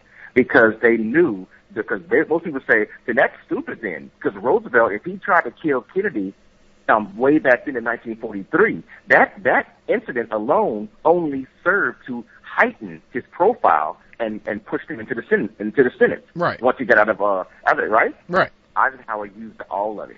Eisenhower formed that campaign covertly, formed that campaign around him. That campaign and all that acknowledgement protected Kennedy and isolated him. But wouldn't there be someone? I'm just a question that came off the top of my head. If Nixon was supposed to be the one slated to go into office next, why couldn't they have done like they did with George W. Bush's first term? Why couldn't they figure out a way to make something go wrong with the election where it could go to the Supreme Court and they could choose? I have no clue. There's no way I could be able to decipher that. Yeah. Let me give you a breakdown of most people don't believe. Most people are frustrated when I'm discussing this or debating this. I don't know why I'm debating my own point. It's just a hypothesis, nothing to debate. Uh-huh. But you know how people are. When I said about the skepticism, what is it? I tell everybody that I didn't believe any of this myself at first. Uh-huh. I want to make that clear to you and your audience. I didn't believe any of this when I was researching the Evolution of Patron Saint versus this new novel, Origin. Right. I didn't believe this information myself at first, but during my extensive research, piecing together the scattered pieces that make up the cleverly disguised history, there was in black and white. Oh, but there's so much more to the stories, my friends. Roosevelt was indeed a vengeful man. Believe it or not, he was a vengeful man. Even more unbelievable, it was he whom orchestrated the attack at Pearl Harbor, Hawaii, in order to both, one, have an excuse to enter our nation into the war, and two, to inevitably unleash the fury of the Manhattan Project upon the Empire of Japan, for the world to witness our military might, which has stood ever since, because as you know, we remain the only country to have ever used those vile weapons. Right. And then this is where it gets crazier. So powerful, so vengeful was FDR that prior to his death, he instructed his wife, Eleanor, should he unexpectedly pass away, to hand deliver to Truman a letter he had written for the VP. This letter essentially threatened to have Truman assassinated in office should he fail to carry forward his meticulously devised agenda, to which we all know Truman did. Hiroshima, Nagasaki, among other things. So wow. Okay, so he was given a letter basically saying, if you don't... And just as a caveat, FDR was assassinated. He was assassinated? He was assassinated. He did not die of natural causes. He was assassinated. Well, if you Google, Bing, or whatever, you'll hear rumors about a speculation that he was assassinated. But they'll talk about bankers and things like that, like other bankers that he was pissing off after 12 years in office and everything. Even to the point where after Roosevelt, did you know that after Roosevelt, no other president after Roosevelt ever went past 8 years? Right. Because the laws were changed to prevent a president from staying in office for as long as they want to. Right. You don't know who initiated, who covertly put that in action? Yes. Roosevelt? Eisenhower. Okay. Well, that would make sense. Eisenhower did that. Yeah, that makes sense, right? Eisenhower did that too, because Eisenhower was under the thumb of who he considered a tyrant, a power-hungry tyrant. He was under the thumb as a weapon, being threatened every day. Roosevelt pretty much talked down to Ike every day, damn near practically every time. He talked down to Eisenhower. And remember, I'm not bringing any of the alien concept into this yet. Yeah, no, we haven't even been able to go there. I don't think we're going to have time to do it, but we haven't even gone there yet. Exactly. There's so much to flesh out, and I know the audience and yourself want to hear so much, and I want to divulge so much. Yeah. But if I started rambling, I'm telling you, it's just not going to be coherent enough for you guys to understand and to get. Well, we're something that is kind of hard to flesh out in a program. No, I mean, you have thrown a lot of information our way tonight, and we're actually almost out of time. I'm actually going over here a little bit for you, so you can so we can talk a little bit, and we can you can promote your book and stuff like that. And no, I mean, but I can see where what I know of Roosevelt and what I've read about Roosevelt, that he was a very methodical. He was not only a very methodical thinker, but he had a mean streak. And very much so. But most people are brainwashed into believing, most of the population are back in the population of that day, are brainwashed into believing he's the greatest. And then they keep talking about crap like, you're smearing his name, let him rest in peace. And I'm like thinking, oh my goodness, you guys are crazy. But I just make a comment. PSYOPs is strong with you, young one. Well, I mean, because look PSYOPs got them brainwashed. They got to brainwash them into believing that this man could do no wrong. Realize we know no American knows anything that goes on behind the curtain. Yeah. No one knows anything that goes on behind the walls of the White House. No one knows anything, but they keep saying that I'm a historian. I know everything. No, you only know what they allowed you to know. Well, the thing is, but you can know something. You have to research for yourself. You have to really dig, like an investigative reporter. That's how you get to the facts. But I mean, that's how you get to the truth. They can say the same thing about Abraham Lincoln. Abraham Lincoln is basically a martyr to the United States. But at the same time, things that happened in the White House. I mean, if a lot of people don't realize early on in the Civil War, when he was trying to prevent it, he was doing things completely opposite to what he was doing later in the Civil War. I mean, he was signing bills, he was signing bills supporting slavery. He was doing anything to stop the war. And exactly. Yeah, you don't see that in history because they want us to see what they want us to see. They want to basically remember America is on a pedestal, which America has put itself on a pedestal, and now it has to maintain that vision. So therefore, the history has to be just right. So they send the disinformation agents out there to create these glowing books. Why do you think when you go to the library, you see those big, heavy-ass books that no one ever picks up? Yeah. That has Eisenhower, on it about Eisenhower's, quadruplet biography. Yep. No one reads that crap. Yep. And you see things on Roosevelt. You see things on all presidents and politicians and whatever. You see all these books that just got dust on them because no one touches that stuff unless they're forced by their teachers or educators in college or whatever to do a research paper, and then they will touch that. But no one else reads that stuff. Right. Where did those books come from? Who wrote those books? Right. They're not novels. These are nonfiction crap. No one reads that stuff. Right. But why did they put it out there? Because that was part of a disinformation campaign. Right. They have to put this stuff out there because they're trying to get rid of the real history. They're giving us what they want to give us. Right. If they could, they can wipe out the idea that there was ever slavery in America. If they could, they would wipe out the idea that men have been sexist towards women since the dawn of mankind. Oh, they could. If they could, they would wipe this stuff out, but they can't because it's part of the wallpaper of America. The way I look at it, and I like that analogy you made of how the United States has put itself on a pedestal. Well, the United States has put itself on a pedestal, but it's an unstable pedestal. It only takes the right person to come to the bottom of it and knock one of the pegs out. Exactly. But remember, other people, by the people, and for the people is a crock of bull.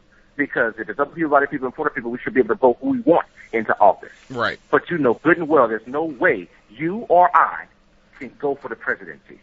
No. I mean, no. He had no money. Yeah. He had no money in the masses of billions of dollars to go to office. That's not what the Constitution was made for. You can't even be, but honestly, you can't even be a state legislature in this time without being worth a couple $100,000 at least. I mean, that, Exactly. Even now, even now when I think about it, within my city, I couldn't even be a city councilor because, or I couldn't even be a city councilman because the councilmen, they all are lawyers or, I'm starting to notice it. They're all either lawyers or doctors, or they have prominent positions in different companies, or they've, or they've been in certain prominent positions within the city. So, I mean, someone like me, Joe Schmo like me, couldn't just go run for mayor because, I'd be laughed at.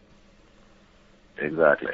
And that is a major problem, and I do agree with you. That is a major problem that, I couldn't sit there one day and go, okay, I want to run for U.S. Congress. That is a major problem. Because but most people, but we know this. But we are so brainwashed by the concept of, again, I keep speaking to the weaponized process of PSYOP. Mm-hmm. Yeah. Oh, yeah. Most people don't know that. Most people don't know that they're voting against their interests. People don't know that people don't notice that they're forcing us to choose sides. We fall in love with the concept of people castrating hogs instead of talking about the issues. Mm-hmm. They keep talking. We keep worrying about someone's hair and how it looks. Mm-hmm. How long is her dress since she's going for office? Why is she dressed like that? Mm-hmm. Oh, they're amputated. Oh, they were in war. They did serve 2 tours in Iraq. Okay, that should make them qualified. I'm a little bit lost. People will vote against their own interests all because they want their side to win, as if it's a damn football game. Yeah. It's not a football game. Slavery came because of laws. Women were damn near beaten to concentrated submission at any time a man wanted to because of the laws enacted by these people, these men. Right. The laws that are going up now, if they collectively up there, those few up there on the hill that passed the law for we billions of many that said we can chop off a little girl's head, every at the end of every year, any way you wanted to. If the law was passed, there'd be nothing to stop it. The people that we supposedly vote into office we're really giving them a lot of power to do a lot of bad to us. Mm-hmm. And we don't realize it. We vote against our interests because we're thinking about our individual stake and not the overall vote. Well, we not only realize it, but the only thing, like you said, the only thing we can do is we're so blinded by this party rhetoric, and we're split. And they got us so split that we don't even see what's going on. I mean, the perfect example I use is that we're so blind to what's going on. I was watching C-SPAN one day, and one of the congressmen came on and started to ask. This was during the whole budget problem. Started to ask about if they could make a motion to try to on the motion to balance the budget, and the House Speaker just kept kind of going around the subject all the time, and then they come up with House Bill 3, and then this guy comes up, puts this thing up, and says House Bill 368. Where the hell did this come from? Asking the Speaker. And basically said, well, what does House Bill 360? I think it was 368. House Resolution 368 mean? Well, it's basically that only one person in this whole place can basically bring up this motion. And that's what they did. Only one person, the House Majority Leader at the time, which was Eric Cantor, is the only person who could bring up this motion on balancing the budget. Nobody else could. When was this passed? Well, it was passed in a secret meeting. So when everybody was, all of the American people were sitting there calling each other's idiots and calling people this and calling that, and you're a blockhead and you're this and you're that, this is what they're doing. And I basically sat there with my jaw dropped, going, they just basically took democracy and threw a monkey wrench into it, or not a monkey wrench. Exactly, but they didn't do that in a secret meeting. They did that right on the House floor because that was the law. They had to do it on the House floor, but they did it around 1 to 2 o'clock in the morning. Yeah, they did it when no one was watching. Yeah, so exactly. That's equivalent of being in a closed door room because no one's watching, but there were some people watching, and they got clips of it on YouTube. Yeah. I mean, there's hardly anybody watching, and they've actually done. And to be honest, they've done it twice. Because by the law, the Senate, Congress are televised. By law, they have to put through all this stuff inside the council chambers, and the council chambers are televised. It's on a constant loop. Yeah, and I mean, the one party there, the elephants, I'll say, have not only done it once but done it twice. And I find it funny that the donkeys are over there going, "How dare you? How dare you do this?" And I'm looking at them, and I want to look at them going, "What are you talking about? You did this too." Exactly. I mean, remember, if there are games being played, that's why people keep asking me every time they see me, an African American, I'm automatically for Democrats, or African American, automatically for Democrats, or whatever. Right. And I realize I'm neutral because I think that both the Republicans and Democrats are two-party dictatorships that are fighting like hell to man up the mass of American society. Yeah. They're crooked. They always been crooked, and it is never going to change. Remember, you got to realize that the party of slavery was the Democrat Party. It was not the Republican Party. Right. But those people that were in the Democrat Party, that was party of slavery, once they started to change, the people that were in the Democrat Party just switched to Republicans, and then the Republican Party became that kind of, I don't want this type of people around me kind of party. Mm-hmm. So they became what the Democrats were when the Democrats started to evolve. Yeah, it's just basically no, and you're right. I mean, everything is insults. Everything is because that's what. It's basically what I look at it now as politics is a large Jerry Springer show. And the reason it's a large Jerry Springer show is because, well, my generation in college, that's all they watched was Jerry Springer. I never watched it. But but that's all they watched. They were all watching Jerry Springer, and that's how they relate to that's how they relate to my generation, is by acting like Jerry Springer. So when they have this whole drama coming up, guess what? We can have this whole drama basically up, basically on the face, but while we're doing whatever we want to do in the back. And exactly. And remember, bureaucracy, not democracy. All that stuff is just like a duck and pony show. It has nothing to do with anything in reality, because there's other people that have already made the decision for them, and they're just up there trying to put on face. Because remember, the American people, the millions of us, the billions of us that are out here, the American people are nothing until the election time comes around. We're nothing. Right. Until the elections come around. Well, yeah. Notice we're ignored. Other than that, it's just them talking to themselves. Oh, yeah, you hear them doing. When elections come in, they throw all this money into the society that they say that they don't have, by way of budgeting, by way of roads and bridges. All this money goes into getting you reelected, but when it comes down to stabilizing our budget, when it comes down to fixing roads and bridges, you don't do crap. But you can throw all this money at the states when it comes down to you running and do your campaign. I'm a little bit lost.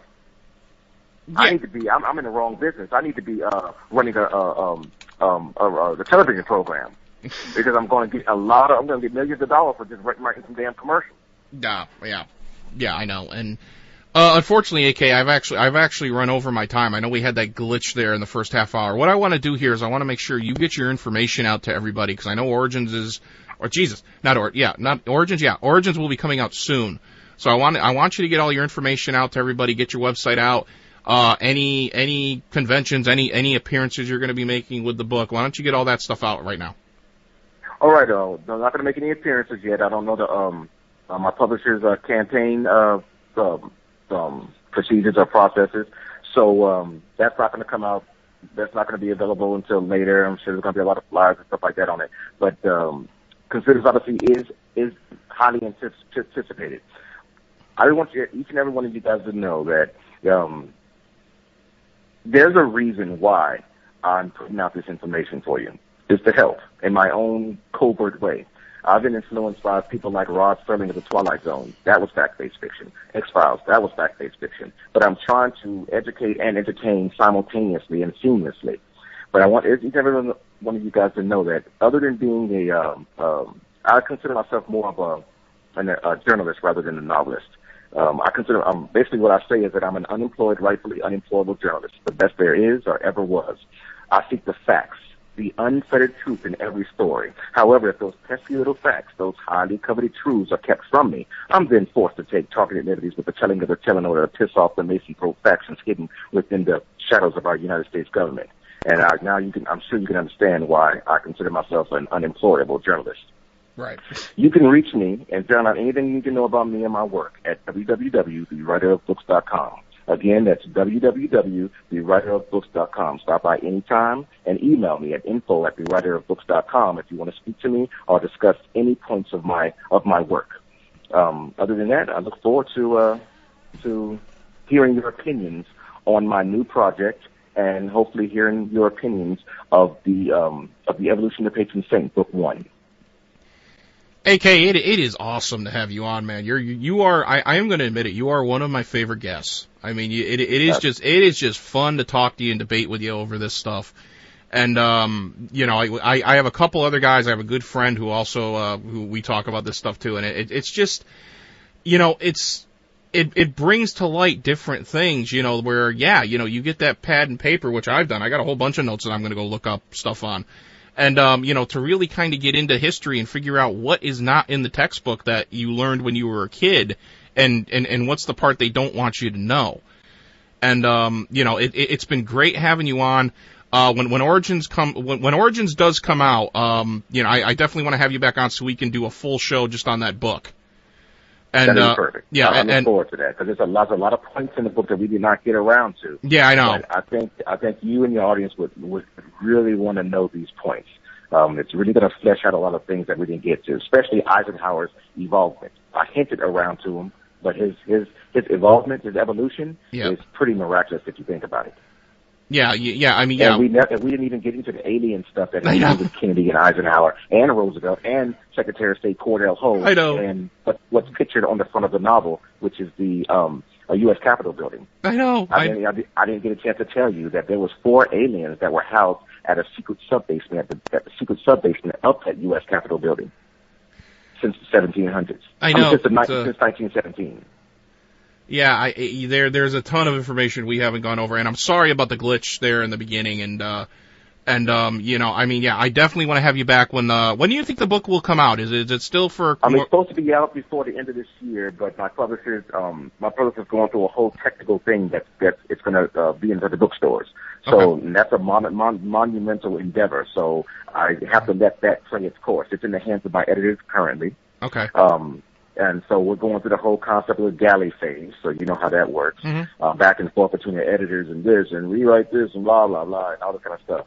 And, with me, hopefully, I'm petrified that I think everybody's Secret Service or some kind of has a hidden agenda. And I'm just going to wait for me to get my first pages of my galley back just to see if they try to covertly change any of my discoveries in it. Other than just editing it. Don't change my work. I'll find it. I'll catch it just like that. Now, so that's what I'm afraid of, but I'm a petrified individual anyway. I'm kind of nervous about everything. I don't think they'll do it. It's a great publisher. Reed Publishing is a strong publisher, and I think we're going to have a great future with them. I got 3 more books. I'm working on the second one of that 4-book deal, 4-book contract as we speak.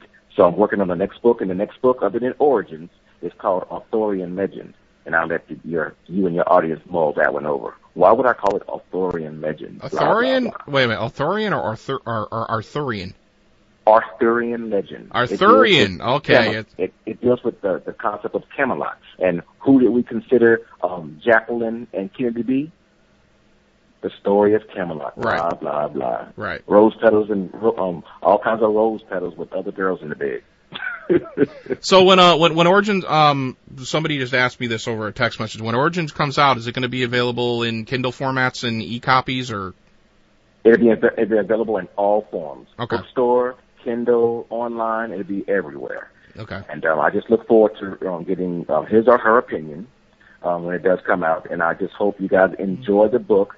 But more importantly, if you're a true truth seeker, I advise you to do what true truth seekers do. Research for your own knowledge. Don't just take my word for it. Absolutely, That's absolutely. That's what research, and that's what we feel every day. We want to get to know the why behind everything, and that's why I'm here. It's not just about making money, but if I don't make any money, I cannot continue to disseminate the truths and the research that I've been digging in for about 3 to 4 years now. Absolutely. It's been awesome talking to you tonight, AK. Thanks for coming on. When Origins comes out, you definitely got to give me a copy of that book, and I'll make sure I write a review for you. I'm going to write a review for Evolution of the Patron Saint as well. Like I told you, I just haven't had time. So let the world know. Let them know. Yeah. Especially since I've been on the program. You write that review, let them know. Good or bad, I don't care. Yeah. I go off. I listen to every opinion. Yeah. Very important to me. It's been awesome having you on, AK. When the book drops, we'll definitely have you on sometime next year so we can give a whole episode of CTVR on the book. And you have a good night, sir. You keep writing and you keep us informed on how things are going. I will. Thanks a lot for having me. See you, AK. All right. Take care. Bye-bye. A.K. Kuykendall, ladies and gentlemen. You could find out about his books at thewriterofbooks.com. That's www.thewriterofbooks.com.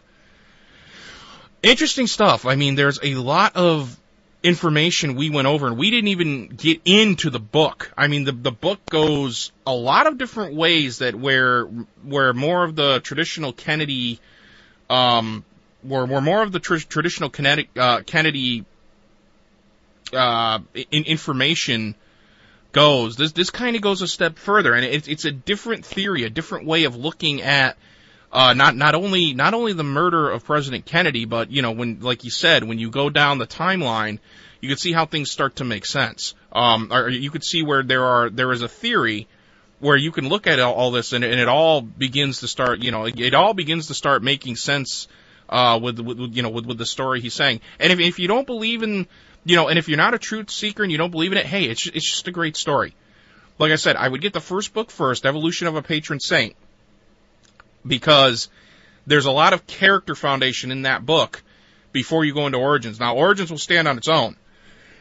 Excuse me. Origins will stand on its own, but there's going to be some little things that he's probably going to go into that you're not going to understand unless you read the first book. So I mean, and like I said, there is a synopsis over on his book, over on his website, thewriterofbooks.com, on both books, and like you heard, he's actually starting writing the third book, which is going to be called Arthurian Legend.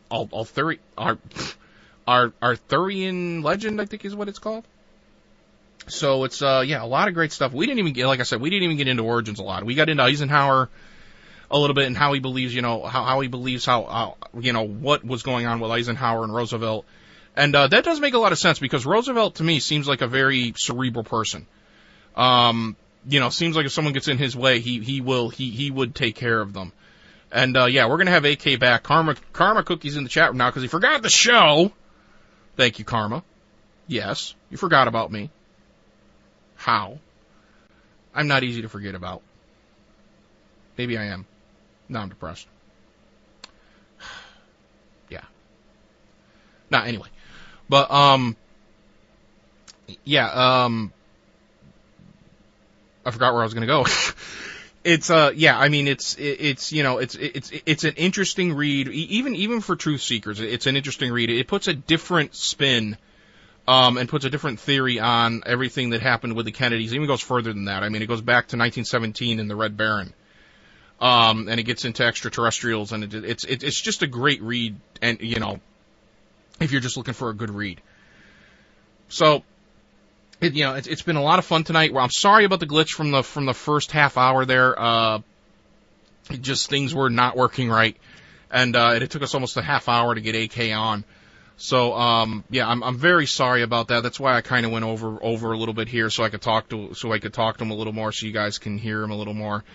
And next week, there is no show next week. Of course, Thanksgiving is next week here in the United States.